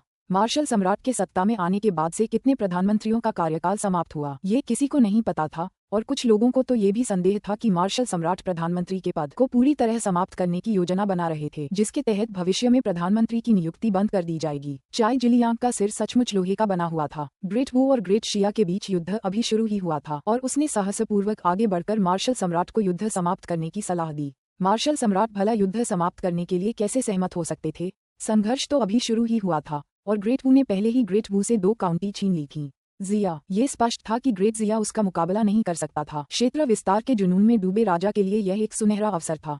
भला वह अब कैसे रुक सकता था। इस समय सुनहरे ड्रैगन की कड़ाई वाले काले वस्त्र पहने हुए मार्शल सम्राट अपने सिंहासन से चाई जिलियांग को ध्यानपूर्वक देख रहे थे। हॉल का वातावरण बेहद घुटन भरा था। सिंहासन के नीचे बैठे अधिकारियों के शरीर से लगातार पसीना टपक रहा था और दम घुटने वाली हवा के कारण लोगों को सांस लेने में कठिनाई हो रही थी। ऐसा लगा मानो एक अनंत काल बीत गया हो। अंत में मार्शल सम्राट मुस्कुराए और बोले, चाई जिलियांग, ऐसा लगता है कि प्रधानमंत्री के रूप में कुछ वर्षों के बाद आप अपने पद का महत्व भूलने लगे हैं। मेरे सत्ता संभालने के बाद से मैंने हमारी आने वाली पीढ़ियों के लिए बहुत सी भूमि जीती है। चाई जिलियांग, क्या आपकी नज़र में मैं एक ऐसा अत्याचारी बन गया हूँ जिसे जनता के जीवन की परवाह नहीं है और जो केवल युद्ध करना जानता है? ये शब्द सुनकर चाई जिलियांग ने न तो विनम्रता दिखाई और न ही अहंकार, और आगे कहा, महाराज, आपने वास्तव में आने वाली पीढ़ियों के लिए अनेकों भूमि पर विजय प्राप्त की है और प्रारंभ में आम जनता ने आपकी बहुत प्रशंसा की, परंतु वर्षों वर्षों के निरंतर युद्धों ने अब महान भू के लोगों को थका दिया है। आप चाहे कितनी भी अधिक भूमि पर विजय प्राप्त कर लें, लोगों के चेहरों पर मुस्कान नहीं रहेगी। महाराज, आप बहुत तेजी से आगे बढ़ रहे हैं और आम जनता अब आपके साथ कदम मिलाकर नहीं चल सकती। महाराज, अब विश्राम का समय है। आपको आराम करने की जरूरत है। महान वू राजवंश को आराम करने की जरूरत है और आम लोगों को तो इसकी और भी ज्यादा जरूरत है। चाई जिलियांग के ये शब्द सुनकर मार्शल सम्राट ने उपहास किया। जैसे जैसे मार्शल सम्राट का चेहरा और गंभीर होता गया, रीति रिवाज मंत्री गेंग चेंगगुआंग खड़े हुए और बोले, प्रधानमंत्री चाई, क्या आपने महामहिम को युद्ध समाप्त करने की सलाह देने के लिए महान शिया राजवंश से रिश्वत ली है? अब कौन नहीं जानता कि महान शिया आंतरिक कलह से ग्रस्त है और काफी कमजोर हो चुका है।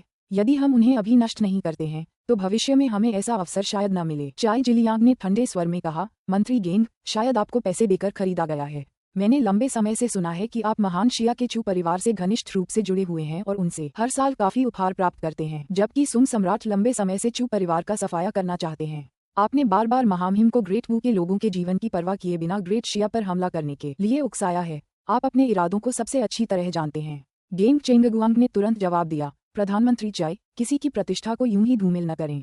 हर बात के लिए सबूत चाहिए। जैसे ही चाई जिलियांग बोलने ही वाले थे कि सिंहासन पर विराजमान मार्शल सम्राट ने गरजती हुई आवाज में आदेश दिया, बस करो। अपनी बात पूरी करने के बाद मार्शल सम्राट ने चाई जिलियांग की ओर देखा और उदासीनता से कहा, प्रधानमंत्री चाई अस्वस्थ हैं। आज से आप घर पर रहें और अपना ख्याल रखें। प्रधानमंत्री का पद अस्थायी रूप से गेंग चेंगगुआंग संभालेंगे। ये सुनकर चाई जिलियांग ने तुरंत झुककर कहा, महामहिम, मैं आपका धन्यवाद करता हूँ उनकी उदारता के लिए। मार्शल सम्राट अधिक शब्दों को व्यर्थ न करते हुए खड़े हो गए और अपनी आस्तीन लहराते हुए घोषणा की, न्यायालय समाप्त होता है। उसके बाद मार्शल सम्राट ली झेंग महल से चले गए। उसके जाते ही कुछ अधिकारियों ने चाय का आनंद लेना शुरू कर दिया, जिलियांग की बदकिस्मती पर ताने कसते हुए। श्री चाय, इसकी क्या आवश्यकता थी?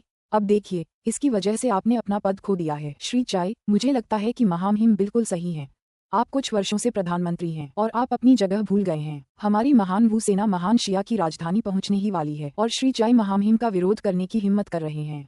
अगर वे कहते हैं कि आपको महान शिया से भुगतान नहीं मिला है तो मैं निश्चित रूप से इस पर विश्वास नहीं करता। श्री चाय, आप घर जाकर आराम कर लीजिए। इससे भी बेहतर होगा कि आप अपने सिर के इलाज के लिए किसी डॉक्टर से मिलें। हाँ। अधिकारियों के उपहास और ताने सुनकर चाई जिलियांग ने इसे दिल पर नहीं लिया और सीधे भव्य हॉल के निकास द्वार की ओर चल दी। ग्रेट वू में प्रधानमंत्री महज एक कर्मठ व्यक्ति था और यद्यपि उसके पास कुछ शक्ति थी, वह वास्तव में सीमित थी। उस शक्ति की सीमा का अंदाजा चाई जिलियांग को अभी अभी झेलने पड़े उपहास से लगाया जा सकता है। उसका प्रभाव वस्तुतः नगण्य था। उनकी सत्ता को किसी भी समय छीना जा सकता था, इसलिए प्रधानमंत्री के रूप में बहुत कम दरबारी अधिकारी उनसे डरते थे। ग्रेट वू शाही महल, ग्रीन क्लाउड हॉल। बैंगनी रंग का गाउन पहने एक महिला सोफे पर बैठी थी। उसके लंबे पैर सुरुचिपूर्ण ढंग से एक दूसरे से जुड़े हुए थे। वह बेहद खूबसूरत थी। उसका चेहरा ऐसा था जो राज्यों को भी गिरा सकता था और उसकी त्वचा बर्फ और जैड की तरह चमकती थी, मानो उससे एक पवित्र आभा निकल रही हो। इस समय उनके हाथों में एक बांस की पर्ची थी और उनकी निगाहें उस पर टिकी हुई थीं। उसी क्षण एक नौकरानी ने हॉल में प्रवेश किया और कहा, राजकुमारी, प्रधानमंत्री चाई यहाँ आए हैं। महिला ने धीमी आवाज में जवाब दिया, उसे अंदर आने दो। उनकी परिपक्व और मधुर आवाज कानों को वसंत ऋतु की गर्म हवा के समान लगती थी। इसके कुछ ही देर बाद चाई जिलियांग ने हॉल में प्रवेश किया। आपका सेवक राजकुमारी जुनवान को प्रणाम करता है। वू जुनवान ने सहमति जताते हुए कहा, प्रधानमंत्री चाई आज मेरे ग्रीन क्लाउड हॉल में किस लिए आए हैं? चाई जिलियांग ने स्पष्ट रूप से कहा, महामहिम, आज मैंने महामहिम को ग्रेट शिया के साथ युद्ध समाप्त करने की सलाह दी और उन्हें नाराज कर दिया। परिणामस्वरूप उन्होंने मुझे प्रधानमंत्री पद से हटा दिया है और मैं अब उस पद पर नहीं हूँ। चाई जिलियांग की बातें सुनकर वू जुनवान ने अपनी आंखें थोड़ी ऊपर उठाईं और हल्की सी हंसी रोक नहीं पाए। युद्ध समाप्त करना, श्रीमान चाय, आपका हास्यबोध वाकई अद्भुत है। इतना कहकर वू जुनवान ने चाई जिलियांग पर अपनी निगाहें टिका दी और फिर बोली, साफ साफ बताओ, तुम मेरे पास क्यों आए हो? क्या तुम मुझसे अपने पिता को युद्ध समाप्त करने के लिए राजी करवाना चाहती हो? अगर श्री चाई का यही मानना है तो बेहतर होगा कि आप अभी चले जाएं। चाई जिलियांग ने तुरंत जवाब दिया, आप गलत समझ रही हैं, राजकुमारी। मैं यहाँ आपसे यह अनुरोध करने आया हूँ कि आप अपने संपर्कों का उपयोग करके यू सम्राट को उत्तर की स्थिति से लगातार अवगत रखें। चाई जिलियांग का अनुरोध सुनकर वू जुनवान स्पष्ट रूप से असमंजस में पड़ गया। उत्तर, यूए सम्राट के साथ हमारे संबंध वास्तव में अच्छे हैं, लेकिन मुझे यूए सम्राट को उत्तर की ओर ध्यान देने के लिए क्यों प्रेरित करना चाहिए? चाई जिलियांग ने समझाया, उत्तर में ग्रेट जिया के पास 50,000 भारी घुड़सवार सेना है। यदि ये सैनिक ग्रेट जुए से होकर गुजरते हैं तो वे संभावित रूप से ग्रेट वू की सैन्य आपूर्ति लाइनों को काट सकते हैं। चाई जिलियांग की बातें सुनकर वू जुनवान ने अपनी मुस्कान बरकरार रखी।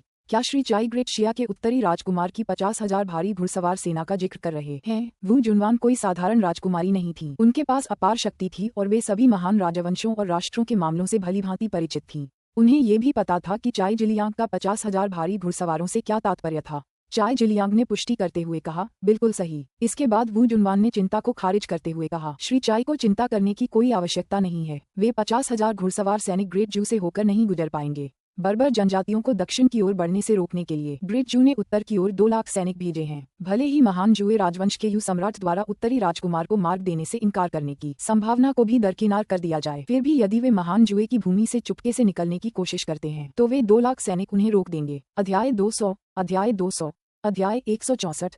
यह महल उत्तर के राजकुमार प्रथम में काफी रुचि रखता है। अध्याय 164। यह महल उत्तरी राजकुमार में काफी दिलचस्पी रखता है। अनुवादक 54,96,90,339। वू जुनवान की बातें सुनकर चाई जिलियांग ने कहा, चूंकि राजकुमारी जुनवान ने ऐसा कहा है, इसलिए आपका सेवक निश्चिंत महसूस कर रहा है। इस समय वू जुनवान ने चाई जिलियांग पर एक नजर डाली और फिर आगे कहा, यह महल अजीब है। श्रीमान चाई, आप मेरे शाही पिता से युद्ध समाप्त करने की इच्छा क्यों रखते हैं? क्या ऐसा हो सकता है कि श्रीमान चाई ने ग्रेट सुम से चांदी स्वीकार की हो? चाई जिलियांग ने तुरंत उत्तर दिया, राजकुमारी, आपके सेवक ने महाराज को युद्ध समाप्त करने की सलाह इसलिए दी है क्योंकि महान वू अब इस संघर्ष के भयावह परिणामों को सहन नहीं कर सकता। ग्रेट वू के लोग अब जीवन मरण के संघर्ष में लगे हैं। 10 लाख से अधिक सैनिकों की सेना वर्ष भर तैनात रहने के कारण खेती के लिए उपलब्ध किसानों की संख्या लगातार घट रही है। यदि युद्ध लंबा खींचता है तो इससे न केवल जनता में विद्रोह भड़क सकता है, बल्कि ग्रेट वू को जल्द ही व्यापक अकाल का भी सामना करना पड़ सकता है। आम लोग युद्ध से ऊब चुके हैं और सैनिक भी। अधिक भूमि प्राप्त करने के बावजूद उनके चेहरों पर कोई खुशी नहीं है, केवल उदासी और थकावट है। चाई जिलियांग की बातें सुनकर वू जुनवान जोर से हंस पड़ा। श्री चाई सचमुच देश और उसकी जनता के लिए चिंतित हैं। इसमें कोई आश्चर्य नहीं कि आपके बाल लगभग सफेद हो गए हैं। हालांकि आपकी उम्र इस महल से बहुत ज्यादा नहीं है। हालांकि यह महल श्री चाई को सलाह देता है कि मेरे शाही पिता की अवज्ञा न करना ही बेहतर होगा। वे अभी भी आपको बर्दाश्त कर रहे हैं, लेकिन यदि आप उनका विरोध जारी रखते हैं श्री चाई, तो प्रधानमंत्री पद से आपको हटाना आपकी सबसे छोटी चिंता होगी। उनके सिंहासन पर बैठने के बाद से 5 प्रधानमंत्री हो चुके हैं और उनमें से किसी का भी भाग्य अच्छा नहीं रहा। श्री चाई, आप उनके नक्शे कदम पर नहीं चलना चाहेंगे। गहरे प्रणाम करते हुए चाई जिलियांग ने कहा, चेतावनी के लिए धन्यवाद राजकुमारी। आपका सेवक भविष्य में सावधान रहेगा। उस समय वू जुनवान ने पहले के विषय को याद करते हुए कहा, श्री चाई, उत्तरी क्षेत्र में ग्रेट सुम की 50,000 भारी घुड़सवार सेना के बारे में आपका क्या विचार है? दरबार के कई अधिकारी वर्तमान में मानते हैं कि ये 50,000 भारी घुड़सवार सेना सुम सम्राट की निजी सेना है, लेकिन इस महल से मिली जानकारी के अनुसार ऐसा लगता है कि सुम सम्राट हमेशा से उत्तरी राजकुमार को नापसंद करते रहे हैं और यह नापसंदगी राजकुमार की मां के कारण है। ये दिखावटी नहीं लगती। इस महल को यह विश्वास करना कठिन लगता है कि सुम सम्राट भारी घुड़सवार सेना की इतनी महत्वपूर्ण टुकड़ी को अपने ऐसे पुत्र को सौंपेंगे जिसे वे पसंद नहीं करते। ये सुनकर चाई जिलियांग ने कुछ देर सोचा और फिर कहा, आपके सेवक को भी लगता है कि इन 50,000 भारी घुड़सवारों का प्रकट होना कुछ अचानक हुआ है। भले ही ये सुम सम्राट की निजी सेना हो, लेकिन 50,000 भारी घुड़सवारों के लिए कवच का निर्माण निश्चित रूप से ग्रेट सुम के कुलीन परिवारों का ध्यान आकर्षित करेगा। हालांकि जहां तक आपके सेवक को जानकारी है, इन 50,000 भारी घुड़सवारों के उत्तरी शहर में प्रकट होने से ठीक पहले ग्रेट सुम के कुलीन परिवार इनके बारे में पूरी तरह से अनभिज्ञ थे। इसके अलावा उत्तरी शहर में 50,000 सैनिकों के लिए कवच बनाने की क्षमता नहीं है और ये तो लगभग असंभव है कि उत्तरी राजकुमार ने अपने राज्य में आने के बाद महज 1 साल के भीतर ऐसा कर लिया हो। चाई जिलियांग के विचार में सुम सम्राट की हर गतिविधि पर कुलीन परिवारों की पैनी नजर थी। अगर बात सिर्फ कुछ हजार कवच की होती तो शायद कुलीन परिवार इससे अनभिज्ञ होते, लेकिन 50,000 भारी घुड़सवारों के लिए आवश्यक कवच का उत्पादन करना अलग बात है। इसके लिए बड़ी संख्या में कारीगरों और पर्याप्त मात्रा में संसाधनों की आवश्यकता होती है। ग्रेट सुम के कुलीन परिवार साम्राज्य की आर्थिक जीवन रेखा को नियंत्रित करते हैं और इसके विभिन्न संसाधनों पर अपना प्रभुत्व रखते हैं। यह असंभव है कि उन्होंने सुम सम्राट द्वारा 50,000 भारी घुड़सवारों के लिए कवच बनवाने पर ध्यान न दिया हो। भले ही उन्होंने सीधे तौर पर ध्यान न दिया हो, फिर भी कुछ न कुछ सुराग तो हमेशा मौजूद रहेंगे जिनका पीछा किया जा सकता है। लेकिन ग्रेट वू द्वारा एकत्रित खुफिया जानकारी के अनुसार ग्रेट सुम के वे कुलीन परिवार सुम सम्राट की कमान के तहत 50,000 सैनिकों वाली भारी घुड़सवार सेना इकाई के अस्तित्व से पूरी तरह से आश्चर्यचकित रह गए थे। चाय जिलियांग का यह विश्लेषण सुनकर वू जुनवान ने अपने हाथ में पकड़ी हुई बांस की पर्ची मेज पर रख दी और खड़ी हो गई। उसी क्षण एक हल्की हवा चली, जिससे उसका बैंगनी गाउन लहराने लगा और हवा में झूमने लगा। वू जुनवान ने विचारशील भाव से पूछा, तो श्रीमान चाय, क्या आप भी मानते हैं कि ये 50,000 भारी घुड़सवार सेना सुम सम्राट की निजी सेना नहीं बल्कि उत्तरी राजकुमार के अधीन है? चाय जिलियांग ने उत्तर दिया, आपके सेवक को भी नहीं लगता कि ये 50,000 भारी घुड़सवार सैनिक उत्तरी राजकुमार की निजी सेना है। अगर सुम सम्राट भारी घुड़सवार सेना के लिए कवच बनवा रहे होते तो कुलीन परिवारों को इसकी भनक लग जाती। उत्तरी राजकुमार द्वारा कुलीन परिवारों को बिना सूचना दिए 50,000 भारी घुड़सवार सेना के कवच बनवाना समझ से परे है। इसलिए आपके सेवक का मानना है कि उत्तरी राजकुमार के अधीन ये 50,000 भारी घुड़सवार सैनिक किसी अन्य राजवंश से आए होंगे। मुस्कुराते हुए वू जुनवान ने कहा, श्री चाय का अनुमान वाकई दिलचस्प है, लेकिन श्रीमान चाय, क्या आपने इस बात पर विचार किया है कि यदि ये 50,000 भारी घुड़सवार किसी अन्य राजवंश से आए थे तो वे उत्तरी भूमि तक कैसे पहुंचे? उत्तरी शहर के उत्तर में बर्बर जनजाति स्थित है, दक्षिण पश्चिम कोने में ग्रेट जुए है और पूर्व में विशाल समुद्र है। यह असंभव है कि ये 50,000 भारी घुड़सवार बिना किसी खबर के उत्तरी शहर की ओर बढ़ सकें। चाय जिलियांग ने कहा, आपका सेवक भी हाल ही में इस प्रश्न पर विचार कर रहा है। मेरे विश्लेषण के अनुसार ये सबसे अधिक संभावना है कि ये 50,000 भारी घुड़सवार सैनिक उत्तरी भूमि के उत्तर में कहीं से आए हैं। उत्तरी भूमि में केवल बर्बर जनजाति ही निवास करती है। उत्तरी भूमि के उत्तर में क्या है, ये तो प्रमुख राजवंशों को भी नहीं पता। हमने भी कभी उस क्षेत्र का अन्वेषण नहीं किया है, इसलिए आपके सेवक को संदेह है कि उत्तरी भूमि के उत्तर में एक और राज्य विद्यमान है जिसके बारे में हमें बिल्कुल भी जानकारी नहीं है। चाय जिलियांग की बातें सुनकर वू जुनवान गहरी सोच में डूब गया और बुदबुदाया, उत्तरी भूमि के उत्तर की भूमि, ये वास्तव में ध्यान देने योग्य स्थान है। उत्तरी भूमि की सर्दियों ने बर्बर जनजाति को भी भगा दिया है, इसलिए मुझे इस बात की काफी जिज्ञासा है कि उत्तरी भूमि के उत्तर में किस प्रकार की जाति जीवित रह सकती है, यहाँ तक कि एक राष्ट्र की स्थापना करने की हद तक भी। लेकिन फिर भी चूंकि श्री चाय और मैं दोनों ही यह नहीं मानते कि ये 50,000 भारी घुड़सवार सेना ग्रेट सुम के नियंत्रण में है, इसलिए श्री चाय को इस बात की चिंता करने की आवश्यकता नहीं है कि ये 50,000 भारी घुड़सवार सेना ग्रेट सुम और ग्रेट वू के बीच युद्ध के मैदान में प्रकट होगी। चाय जिलियांग ने कहा, राजकुमारी जुनवान, भले ही आपका सेवक यह न मानता हो कि ये 50,000 भारी घुड़सवार सेना पूरी तरह से ग्रेट सुम के नियंत्रण में है, लेकिन इस बात को ध्यान में रखते हुए कि इन 50,000 भारी घुड़सवार सेना ने उत्तरी शहर को बर्बर जनजाति की 30,000 सैनिकों की सेना को हराने में मदद की, ये स्पष्ट है कि इन भारी घुड़सवार सेना का स्वामी ग्रेट सुम के प्रति पक्षपाती है। इसलिए आपका सेवक अब भी मानता है कि ये 50,000 भारी घुड़सवार सेना युद्ध के मैदान में प्रकट होगी और ग्रेट सुम का कुलीन परिवार निश्चित रूप से इन 50,000 भारी घुड़सवार सेना को युद्ध के मैदान में भेजने का कोई न कोई तरीका खोज लेगा। ठीक उसी समय एक दासी महल में दाखिल हुई और सीधे वू जुनवान के पास जाकर फुसफुसाते हुए बोली, राजकुमारी जुनवान, ग्रेट सुम से सूचना मिली है। इसके साथ ही नौकरानी ने ये जानकारी वू जुनवान को सौंप दी। वू जुनवान ने तुरंत रिपोर्ट ली और उस पर एक नजर डाली, फिर चाय जिलियांग को देखकर मुस्कुराते हुए कहा, श्री चाय, अब आपको युद्ध के मैदान में प्रकट होने वाले उन 50,000 भारी घुड़सवारों के बारे में चिंता करने की जरूरत नहीं है। मेरे लोगों ने खबर भेजी है कि उत्तरी फ्रे राजा 2 लाख सैनिकों के साथ दक्षिण की ओर बढ़ रहे हैं और उत्तरी राजकुमार को उत्तरी फ्रे राजा की सेना का मुकाबला करने के लिए अभी भी उन 50,000 भारी घुड़सवारों की आवश्यकता है। यह चाय जिलियांग एक पल के लिए स्तब्ध रह गई, फिर उसने संदेह भरे लहजे में पूछा, राजकुमारी जुनवान, उत्तरी फ्रे के राजा सर्दियों में दक्षिण की ओर कैसे जा सकते हैं? वू जुनवान ने उदासीनता से उत्तर दिया, यह मुझे नहीं पता, लेकिन ग्रेट सुम दरबार ने पहले ही 20,000 घुड़सवारों को रसद के साथ उत्तर की ओर उत्तरी शहर की सहायता के लिए भेज दिया है। इस जानकारी की पुष्टि कई स्रोतों से हुई है। वू जुनवान की बात सुनकर चाय जिलियांग को कुछ राहत महसूस हुई। इस समय वू जुनवान ने कहा, वैसे इस बारे में बात करते हुए मुझे इस उत्तरी राजकुमार में काफी दिलचस्पी है। हर किसी की नज़र में निकम्मा होने के बावजूद वह सबका ध्यान अपनी ओर खींचने में कामयाब रहता है। मेरी जानकारी के अनुसार इन 50,000 भारी घुड़सवारों के अलावा रहस्यमयी चंद्र महल से भी कोई उत्तरी शहर गया था और वह कोई और नहीं बल्कि रहस्यमयी चंद्र महल का महल प्रमुख था। यदि उसका कोई विशेष महत्व न होता तो 50,000 भारी घुड़सवारों के पीछे का राष्ट्र संभवतः उत्तरी राजकुमार की 3 लाख सैनिकों की मजबूत बर्बर सेना का सामना करने में मदद करने के लिए उत्तरी शहर में 50,000 भारी घुड़सवारों को नहीं भेजता और रहस्यमयी चंद्र महल के महल प्रमुख द्वारा व्यक्तिगत रूप से दौरा करने की संभावना तो और भी कम है। मैं सचमुच जानना चाहता हूँ कि उसका क्या महत्व है। खंड 3 अध्याय 201 अध्याय 201 अध्याय 165 युद्ध क्षेत्र आनंद का स्थान नहीं है। अध्याय 201 अध्याय 165 युद्ध क्षेत्र आनंद का स्थान नहीं है। अनुवादक 54,96,90,339। वू जुनवान की बातें सुनकर चाय जिलियांग को भी उनमें कुछ सच्चाई महसूस हुई और उसने तुरंत जवाब दिया, राजकुमारी जुनवान का अनुमान निराधार नहीं है, क्योंकि उत्तर का राजकुमार रहस्यमयी चंद्र महल का देवपुत्र है। ये बहुत संभव है कि रहस्यमयी चंद्र महल का स्वामी इसी कारण से उत्तर नगर गया हो। वू जुनवान विशाल हॉल के केंद्र में गए और हॉल के बाहर हल्की बारिश को निहारते हुए बोले, श्रीमान चाय, क्या आपको सच में लगता है कि रहस्यमयी चंद्र महल के लिए ईश्वर का पुत्र इतना महत्वपूर्ण है? मेरी राय में जब तक देवी चू युए जीवित हैं, उत्तर राजकुमार को ईश्वर का पुत्र माना जा सकता है। यदि चू युए की मृत्यु हो जाती है तो रहस्यमयी चंद्र महल के लिए उत्तर राजकुमार केवल एक साधारण राजकुमार रह जाएगा। यदि रहस्यमयी चंद्र महल अभी भी उत्तरी राजकुमार को ईश्वर का पुत्र मानता है तो इसका केवल यही अर्थ हो सकता है कि उत्तरी राजकुमार के पास कुछ ऐसा है जिसे रहस्यमयी चंद्र महल प्राप्त करना चाहता है। श्री चाय, क्या आप ये जानने के लिए उत्सुक नहीं है कि यह क्या हो सकता है? एक महाशक्तिशाली राष्ट्र और रहस्यमयी चंद्र महल दोनों ही इसे चाहते हैं। वू जुनवान जिस महाशक्ति का जिक्र कर रहा था वह स्पष्ट रूप से वह रहस्यमय राष्ट्र था जिसने उत्तरी शहर को 50,000 भारी घुड़सवार सेना मुहैया कराई थी। एक ऐसा राष्ट्र जो पलक झपकते ही 50,000 भारी घुड़सवार सेना तैयार कर सकता था और उत्तरी राजकुमार की मदद के लिए तैयार था, निसंदेह अत्यंत शक्तिशाली होगा। उन्हें ये पता होना चाहिए कि उनकी युद्ध कला में प्रशंसित महान वू राजवंश के पास भी 50,000 भारी घुड़सवार सेना नहीं थी, इसलिए उस रहस्यमय राष्ट्र को महाशक्ति कहना कोई अतिशयोक्ति नहीं थी। वू जुनवान के विश्लेषण को सुनकर चाय जिलियांग ने काफी देर तक गहन चिंतन किया।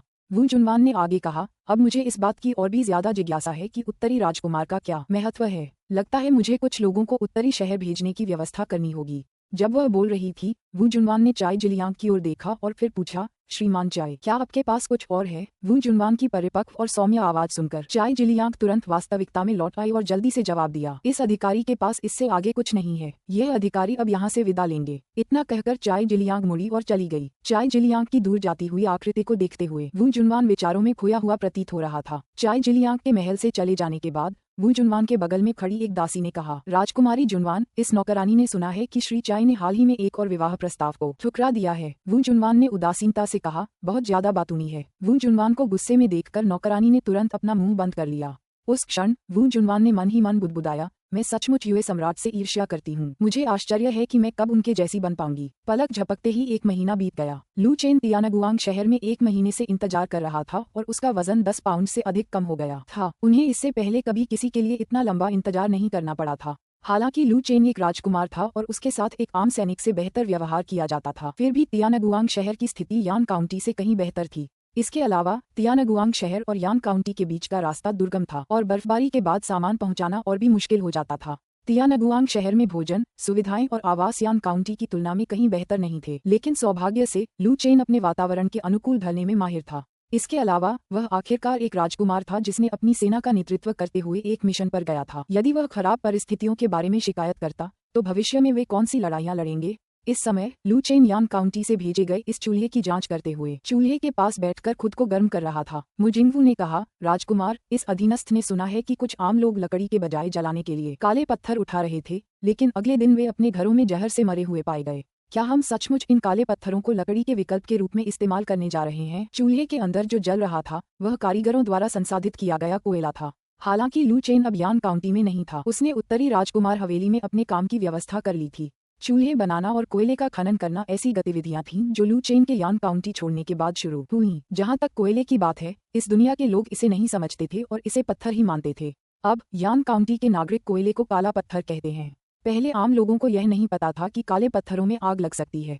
6 महीने पहले राजकुमार के महल में कोयला नामक एक प्रकार का ईंधन और चूल्हा पेश किया गया था जो एक बार प्रज्वलित होने पर पूरी रात जल सकता था। जब से ये विशेष रूप से निर्मित चूल्हे और कोयला उपलब्ध हुए, लोगों को रात में अपने अंगीठी में लकड़ी डालने के लिए उठने की शायद ही कभी जरूरत पड़ी। नॉर्थ प्रिंस मेंशन से आने वाला कोयला और चूल्हे जल्द ही पूरे नॉर्थ सिटी में लोकप्रिय हो गए और फिर कुछ आम लोगों को पता चला कि कोयला बनाने में इस्तेमाल होने वाली सामग्री काली चट्टान थी। जहां भी संभव हो बचत करने की सोचकर कुछ आम लोगों ने चुपके से काले पत्थरों को ईंधन के रूप में इस्तेमाल करना शुरू कर दिया, जिसका नतीजा ये हुआ कि जलते हुए पत्थरों से निकलने वाले धुएं से उनमें से कई लोग जहर के कारण मर गए।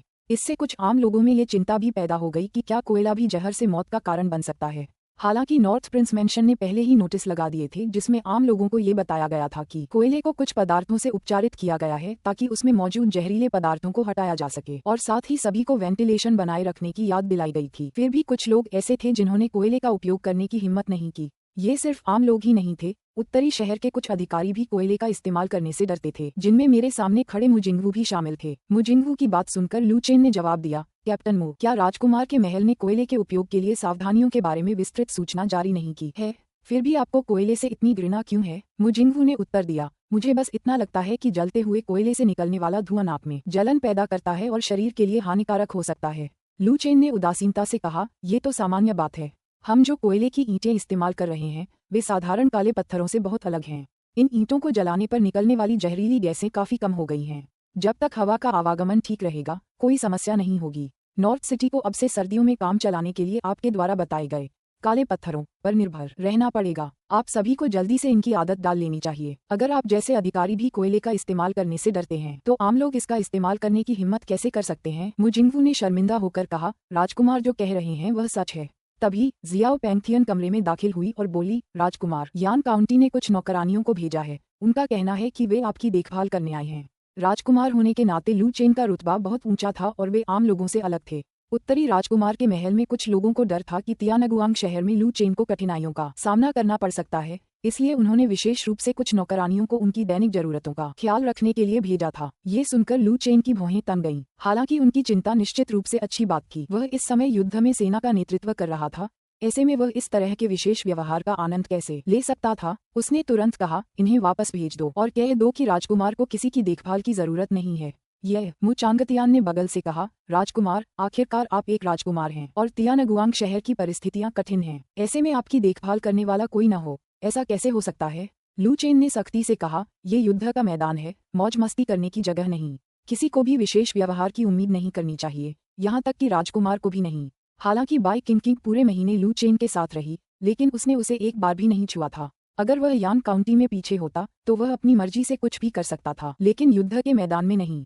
लू चेन की भविष्य में सैन्य शिविरों में सुधार करने की योजना थी और अगर राजकुमार खुद मोर्चे पर अनुचित व्यवहार करता तो अन्य अधिकारी भी उसका अनुसरण करते। यदि अधिकारी उसके उदाहरण का अनुसरण करते तो सैनिक भी गुमराह हो सकते थे। इसलिए लू चेन ने चाहे जितना भी संयम बरता हो, वह बाई किंग को नहीं छुएगा।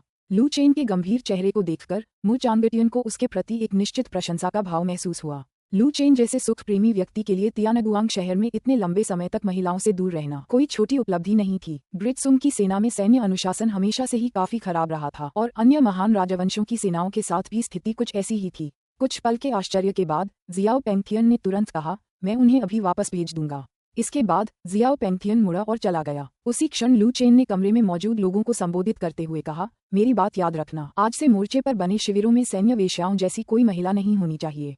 युद्ध समाप्त होने के बाद जब सैनिक वापस लौटेंगे तो वे अपनी मर्जी से कुछ भी कर सकते हैं, लेकिन मोर्चे पर सभी को संयम बरतना होगा। अध्याय 202 अध्याय 202 अध्याय 166 उत्तरी फ्री किंग की सेना दक्षिण की ओर बढ़ती है।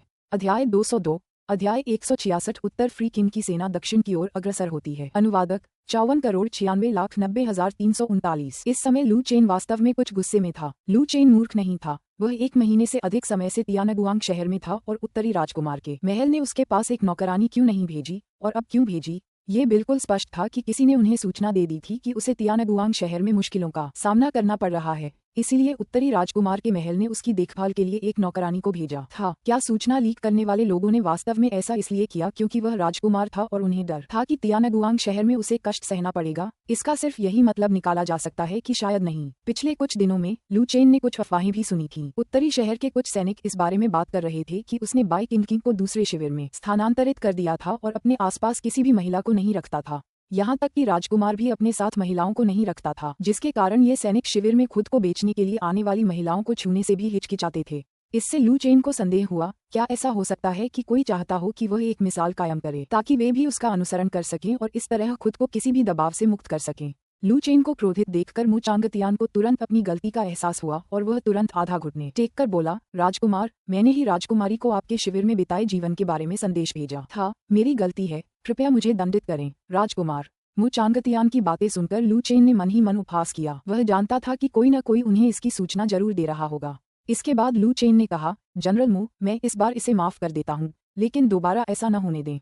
उठना। तब मु चांगतियन ने जवाब दिया, धन्यवाद राजकुमार, आपकी क्षमा के लिए। जैसे ही उसकी आवाज बंद हुई, मु चांगतियान खड़ी हो गई और मु चांगतियान के उठने के बाद लू चेन ने आगे कहा, हाल ही में मैंने देखा है कि काफी संख्या में महिलाएं तियानगुआंग शहर आई हैं। मुझे आश्चर्य है कि क्या आपको इसकी जानकारी है। लू चेन की बातें सुनकर मु चांगतियन तुरंत लू चेन का इरादा समझ गया। लू चेन ने पहले ही स्पष्ट कर दिया था कि भविष्य में सेना की वेश्याओं जैसी कोई भी महिला शिविर में नहीं आनी चाहिए। हालांकि तियानगुआंग शहर भागकर आने वाली महिलाएं सेना की वेश्याएं नहीं थीं, लेकिन तियानगुआंग शहर आने का उनका मकसद अपना शरीर बेचना था। जब तक सैनिक उन्हें पैसे देते वे उनके साथ रात बिताती, इसलिए उनमें और सेना की वेश्याओं में कोई खास अंतर नहीं था। मु चांगतियान ने तुरंत कहा, राजकुमार, मैं उन महिलाओं को तुरंत तियानगुआंग शहर से बाहर निकलवा दूंगा। लू चेन ने आगे कहा, अब कुछ बातों को स्पष्ट करने का अच्छा अवसर है।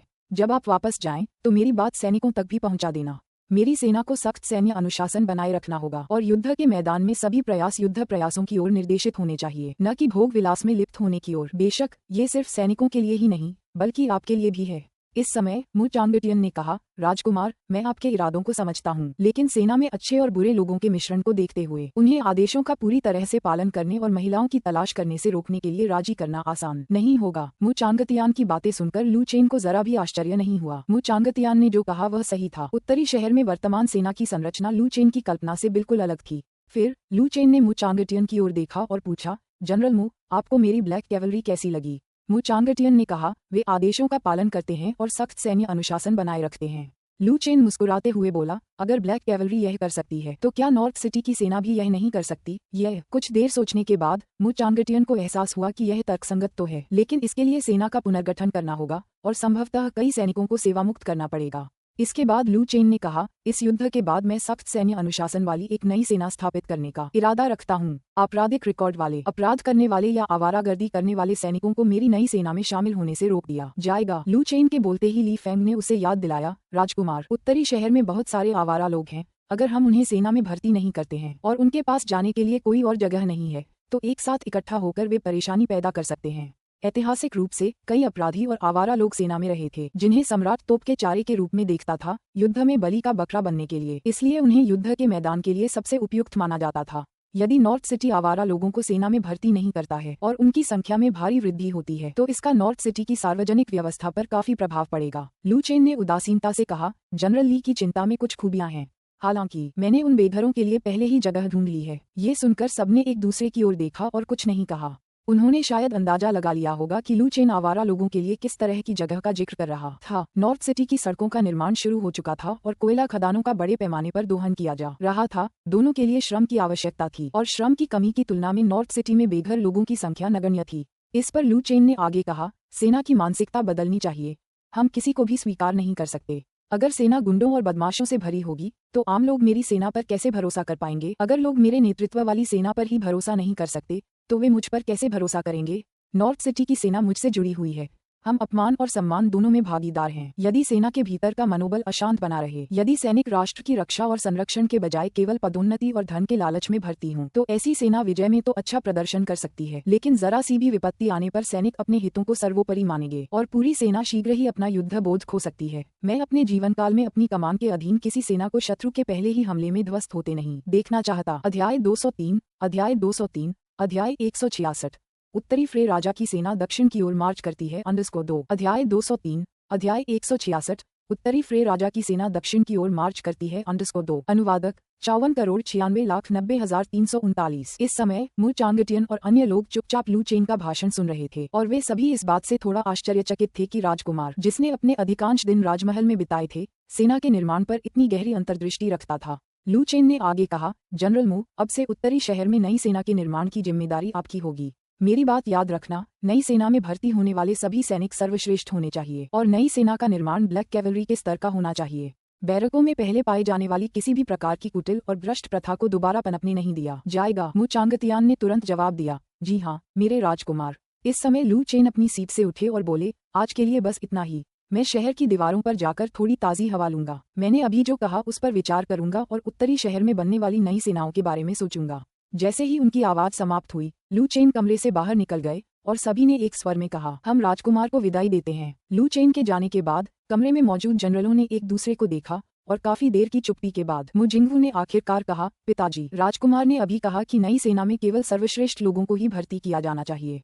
क्या युद्ध एक तरह का नुकसान नहीं है? यदि सभी प्रतिभाशाली लोग युद्ध में मारे जाते हैं तो क्या भविष्य में उत्तरी शहर में केवल गुंडे और बदमाश ही नहीं रह जाएंगे? लू चेन की अवधारणा उस युग में अपने समय से थोड़ी आगे थी। हालांकि ग्रेट सुंग की सेनाओं ने भी कठोर सैन्य अनुशासन पर जोर दिया, लेकिन मौखिक रूप से कितना भी जोर दिया जाए, ग्रेट सुंग की सेनाओं के लिए ब्लैक कैवलरी की तरह आज्ञाकारी और सख्त होना मुश्किल था। ये कहा जा सकता है कि ब्लैक कैवलरी मु चांगतियन द्वारा देखी गई सबसे वफादार और अनुशासित सेना थी और उत्तरी शहर की नियमित सशस्त्र सेनाएं ब्लैक कैवलरी का मुकाबला नहीं कर सकती थीं। और मु जिंगवू गलत नहीं थे। दरबार के शासकों और उच्च पदस्थ अधिकारियों की नज़र में युद्ध का उद्देश्य मृत्युदंड देना था, इसलिए वे अपराधियों और आवारा लोगों को युद्ध में भेजना पसंद करते थे। इस तरह अगर वे अपराधी मर भी जाते तो उन्हें कोई दुख नहीं होता। लेकिन लू चेन ने कहा था कि वह चाहता है कि सेना में सबसे योग्य लोग शामिल हों। मु चांगटियन ने एक पल सोचा और फिर कहा, मुझे लगता है कि मैं राजकुमार का मतलब समझ गया हूँ। मु चांगतियान की बातें सुनकर सब लोग उनकी ओर देखने लगे, इस उम्मीद में कि वे उनकी उलझन दूर कर देंगे। वहां मौजूद कुछ ही लोग लू चेन के विचारों को समझ पाए थे और अब वे ये जानने के लिए उत्सुक थे कि राजकुमार के मन में ऐसे विचार क्यों आ रहे हैं। मु चांगतियान ने अपनी दाढ़ी सहलाई और फिर कहा, राजकुमार द्वारा सेना में किया गया सुधार संभवतः उस पद की तैयारी के लिए है। ये सुनकर सबकी धड़कनें रुक गईं। वह पद, हालांकि मु चांगटियन ने स्पष्ट रूप से नहीं कहा, लेकिन वे अनुमान लगा सकते थे कि उस पद से मु चांगटियन का क्या तात्पर्य था। ये स्पष्ट रूप से सिंहासन था। मु चांगटियन ने अपना विश्लेषण जारी रखते हुए कहा, सामंतों की सेनाओं में अनुशासन की कमी है और उन्होंने आगजनी, हत्या और लूटपाट के कई कृत्य किए हैं, जिसके कारण आम लोगों में सामंतों की सेनाओं के प्रति अविश्वास पैदा हो गया है और वे उन सैनिकों को डाकुओं से अलग नहीं मानते हैं। राजकुमार ने ये भी कहा कि वह और उत्तरी शहर की सेना एक दूसरे से जुड़े हुए हैं। सेना जो कुछ भी करेगी, अंततः उसका असर उनकी प्रतिष्ठा पर पड़ेगा। इस प्रकार राजकुमार बैरकों में सुधार करना चाहता है ताकि उत्तरी शहर की सेना अब गुंडों और बदमाशों से जुड़ी न रहे और इस प्रकार आम लोगों का विश्वास अपनी सेना में हासिल कर सके। जरा सोचिए, अगर कभी ऐसा दिन आए जब उत्तरी राजकुमार की अनुशासित और लूटपाट न करने वाली सेना किसी विदेशी देश पर हमला करे और उस शत्रु राष्ट्र के आम लोग उत्तरी राजकुमार की सेना के अनुशासन और लूटपाट न करने के स्वभाव के बारे में सुने, तो आपको क्या लगता है कि वे आम लोग क्या चुनेंगे। मु चांगटियन के शब्द किसी सपने में सो रहे व्यक्ति के लिए जागृति के समान थे। कमरे में मौजूद हर कोई लू चेन के इरादों को समझने लगा। हालांकि मु चांगटियन ने किसी विदेशी देश पर हमला करने की परिकल्पना की थी, लेकिन सभी जानते थे कि उत्तरी राजकुमार के लिए सिंहासन पर कब्जा करना आसान नहीं होगा और ग्रेट सुम के भीतर एक दिन गृहयुद्ध छिड़ सकता है। यदि उत्तर के राजकुमार की अनुशासित और लूटपाट न करने वाली सेना अन्य जागीरदारों की भूमि पर प्रकट होती, तो अन्य जिलों के आम लोग निश्चित रूप से उनके आगमन का स्वागत करते। हर आम आदमी को उत्तर के राजकुमार से मिलने का मौका नहीं मिलता और नहीं यह जरूरी है कि वे समझ पाएं कि असली उत्तर का राजकुमार किस तरह का व्यक्ति था। हालांकि उनका उत्तरी राजकुमार की सेना से अवश्य ही संपर्क होगा और आम लोग तब उसकी सेना के आचरण के आधार पर मोटे तौर पर यह अंदाजा लगा सकेंगे कि उत्तरी राजकुमार किस प्रकार का सम्राट है। यदि ग्रेट सुम में सचमुच गृहयुद्ध छिड़ जाता तो ये बात ज्यादा सोचने की जरूरत नहीं पड़ती कि उस क्षेत्र के आम लोग अनुशासित और लूटपाट न करने वाली सेना का स्वागत करेंगे या दूसरे जागीरदारों के डाकू सैनिकों का। मु चांगतियान ने आगे कहा, दरअसल राजकुमार के इस दृष्टिकोण का एक और फायदा है। सेना में बदमाशों और गुंडों के बिना अनुशासन लागू करना बहुत आसान होगा। बैरकों में अब ज्यादातर गड़बड़ी उन लोगों की वजह से होती है जिन्होंने अपराध किए हैं या जो समाज के निचले तबके से आते हैं। राजकीय सेना ने हमेशा सख्त अनुशासन पर जोर दिया है, लेकिन महामहिम के सिंहासन पर बैठने के बाद से चाहे वे बैरकों में सुधार के लिए कितना भी प्रयास करें, परिणाम नगण्य रहे हैं। मुख्य रूप से सेना में शामिल सैनिकों की समस्याग्रस्त पृष्ठभूमि के कारण। यदि किसी सेना में केवल कुछ ही बदमाश हों तो वे मुट्ठी भर भ्रष्ट सैनिक सख्त अनुशासन के सामने ज्यादा हलचल नहीं मचा पाएंगे। लेकिन यदि सेना बदमाशों के समूह से भरी हो तो उच्च अधिकारियों द्वारा अनुशासन पर कितना भी जोर दिया जाए, वह कारगर नहीं होगा। ठीक उसी तरह जैसे शाही दरबार में कुलीन परिवार एक दूसरे का बचाव करते हैं। इस मौके पर मु चांगटियन ने हैरानी जताते हुए कहा, राजकुमार, ये तरीका वाकई शानदार है। मैंने शुरू से ही सैनिकों का चयन उनकी पृष्ठभूमि के आधार पर करने के बारे में क्यों नहीं सोचा। मैं नई सेना की युद्ध क्षमता देखने के लिए बेताब हूँ। मु चांगटियन के विश्लेषण को सुनकर कमरे में मौजूद अन्य सभी जनरलों को नई सेना के प्रदर्शन की उम्मीद जगी और लू चेन के प्रति उनकी प्रशंसा और भी बढ़ गई, क्योंकि वे इस बात से चकित थे कि उन्होंने महान शिया सेना की समस्याओं के मूल कारण को सटीक रूप से पहचान लिया था। एक ऐसा मुद्दा जिस पर उन्होंने पहले कभी विचार नहीं किया था। आखिरकार उत्तरी राजकुमार की उम्र इस साल केवल 16 या 17 वर्ष ही थी और उसने शायद ही कभी युद्ध में सैनिकों का नेतृत्व किया हो, क्योंकि उसने पिछला महीना ही सैन्य शिविर में बिताया था। सेना में वर्षों बिता चुके इन अनुभवी सैनिकों को सैन्य अनुशासन को सुधारने का कोई अच्छा तरीका नहीं सूझा था। फिर भी उत्तरी राजकुमार ने महज 1 महीने में इसका हल निकाल लिया। सचमुच वह नियति का पुत्र है जिसे ईश्वरीय भाग्य प्राप्त है। इस दौरान शहर की दीवारों पर लू चेन हवा और बर्फ के बीच खड़ी होकर दूर तक देख रही थी। तभी अचानक उसे धरती में हल्की सी कंपन महसूस हुई और बर्फीले तूफान के बीच से धुंधली आकृतियां प्रकट होती हुई दिखाई दी। एक ग्रैंडमास्टर के रूप में लू चेन की संवेदन क्षमता में काफी सुधार हुआ था, इसलिए उन्होंने दीवार पर मौजूद किसी भी अन्य व्यक्ति से पहले उत्तर फ्रे राजा की सेना के आगमन का पता लगा लिया। दूर से आती धुंधली परछाइयों को देखते हुए लू चेन के होठों के कोने हल्के से ऊपर की ओर मुड़ गए। पूरे 1 महीने के इंतजार के बाद वे आखिरकार पहुंच गए थे। उन्होंने इससे पहले कभी किसी के लिए इतना लंबा इंतजार नहीं किया था। उसी समय एक अन्य ग्रैंडमास्टर जियाओ पेंगथियन ने उत्तर फ्रे राजा की सेना के आने का आभास किया और तुरंत चिल्लाया, शत्रु आ गया है, सभी सैनिक युद्ध के लिए तैयार हो जाओ। शियाओ पेंगथियन की बात सुनकर दूत सैनिक ने तुरंत ढोल बजाना शुरू कर दिया। अगले ही पल तियानगुआंग शहर में ढोल की आवाज गूंज उठी, जिससे मु चांगतियान और अन्य लोग लू चेन के ज्ञानपूर्ण मार्गदर्शन में अपनी तल्लीनता से जाग उठे। वे जल्दी से कमरे से बाहर निकले और शहर के टावर की ओर चल दिए।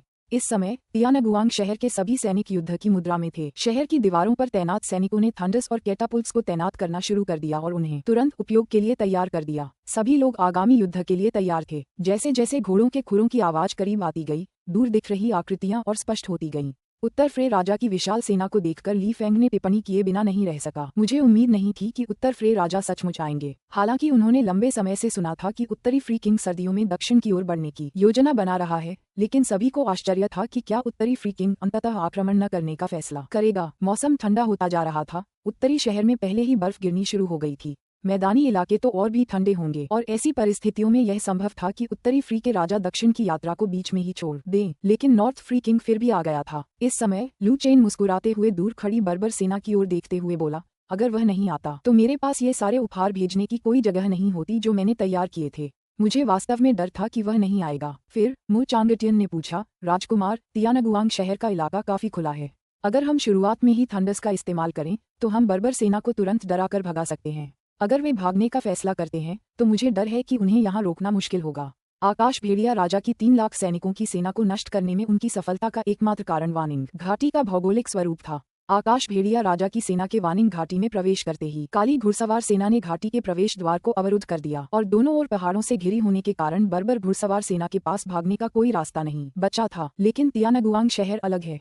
तियानगुआंग शहर के आसपास का इलाका अधिकतर घास के मैदान है। एक बार उत्तरी फ्रे राजा की सेना ध्वस्त हो जाए तो केवल 50,000 भारी घुड़सवार सेना और उत्तरी शहर से आए कुछ दसियों हजार नियमित पैदल सैनिकों के भरोसे उन्हें जीतना बहुत मुश्किल होगा। अध्याय 204 अध्याय 167 उत्तरी राजकुमार ने मार्शल नैतिकता की अवहेलना की _1 अध्याय 204 अध्याय 167 उत्तरी राजकुमार ने मार्शल नैतिकता की अवहेलना की _1 अनुवादक 54,96,90,339 मु क्लियांगटियन की चेतावनी सुनकर लू चेन ने दूर तक फैले अंतहीन घास के मैदान पर एक नजर डाली। मु चांगतियान ने जो कहा वह सच था। उत्तरी प्री राजा के 1 लाख से अधिक सैनिकों को संभालना आसान नहीं होगा। बर्बर सेना की हार के बाद वे किसी भी दिशा में भाग सकते थे और चूंकि बर्बर हल्के घुड़सवार थे, इसलिए भारी घुड़सवार होने के कारण ब्लैक कैवेलरी को दुश्मन का पीछा करने में ज्यादा फायदा नहीं था और वे संभवतः उत्तरी प्री किंग के सैनिकों को पकड़ने में असफल रहते। इसी क्षण लू चेन ने तियानगुआंग शहर की दीवारों को देखा और उसके मन में एक विचार आया।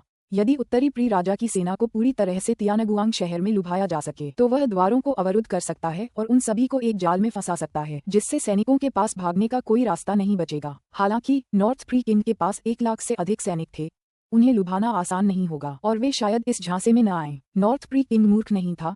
वह केवल इसलिए शहर में प्रवेश नहीं करेगा क्योंकि द्वार खुले थे। ये सोचकर लू चेन हिचकिचा उठा। क्या वह व्यक्ति जो सर्दियों में अपनी सेना को दक्षिण की ओर ले जाकर उत्तरी शहर पर हमला करने का साहस करता है, एक छोटे से तियानगुआंग शहर से डरेगा? यदि यह नॉर्थ प्री किंग होता तो शायद वह शहर में जाने के लिए ललचा जाता। लू चेन ने तुरंत कहा, द्वार खोलो, सब लोग तुरंत छिप जाओ। ये सुनकर मु चांगटियन तुरंत लू चेन का इरादा समझ गया। लू चेन राजा को जाल में फंसाने और फिर उसे अंदर कैद करने के लिए दरवाजे बंद करने की योजना बना रहा था, लेकिन ये पता नहीं था कि नॉर्थ प्री किंग इस झांसे में आएगा या नहीं। लू चेन ने आगे कहा, तुरंत एक घुड़सवार टुकड़ी भेजो और पीछे हटने का नाटक करो। मु चांगटियन ने उत्तर दिया, जी हाँ राजकुमार। परिणामस्वरूप शहर की दीवारों पर तैनात सभी सैनिक छिप गए और केवल पहरेदार ही शहर के बाहर निगरानी रख रहे थे। मु चांगटियन ने जानबूझकर पूर्वी द्वार पर कुछ घुड़सवारों को तैनात किया था ताकि उत्तरी प्री राजा की सेना के आते ही वे घबराकर पीछे हटने का नाटक कर सकें। कुछ ही समय बाद 10,000 से अधिक बर्बर घुड़सवारों का नेतृत्व करते हुए उत्तरी प्री का राजा तियानगुआंग शहर से कुछ ही दूरी पर प्रकट हुआ। शहर की दीवारों पर गुलेलों के अलावा कुछ भी न देखकर और फाटकों को पूरी तरह खुला देखकर उत्तर प्री के राजा ने हंसते हुए कहा, ऐसा लगता है कि तियानगुआंग शहर के रक्षकों को हमारे आने की खबर मिल गई और उन्होंने पीछे हटने का फैसला कर लिया। तभी उत्तरी प्री राजा के एक भरोसेमंद सेनापति ने कहा, महान राजा, मैंने सुना है कि जब स्काई वुल्फ किंग ने उत्तरी शहर पर हमला करने के लिए दक्षिण की ओर कूच किया तो उत्तरी शहर ने भी तियानगुआंग शहर की रक्षा नहीं की और उत्तरी राजकुमार ने अपनी सभी सेनाओं को यान काउंटी में वापस बुला लिया।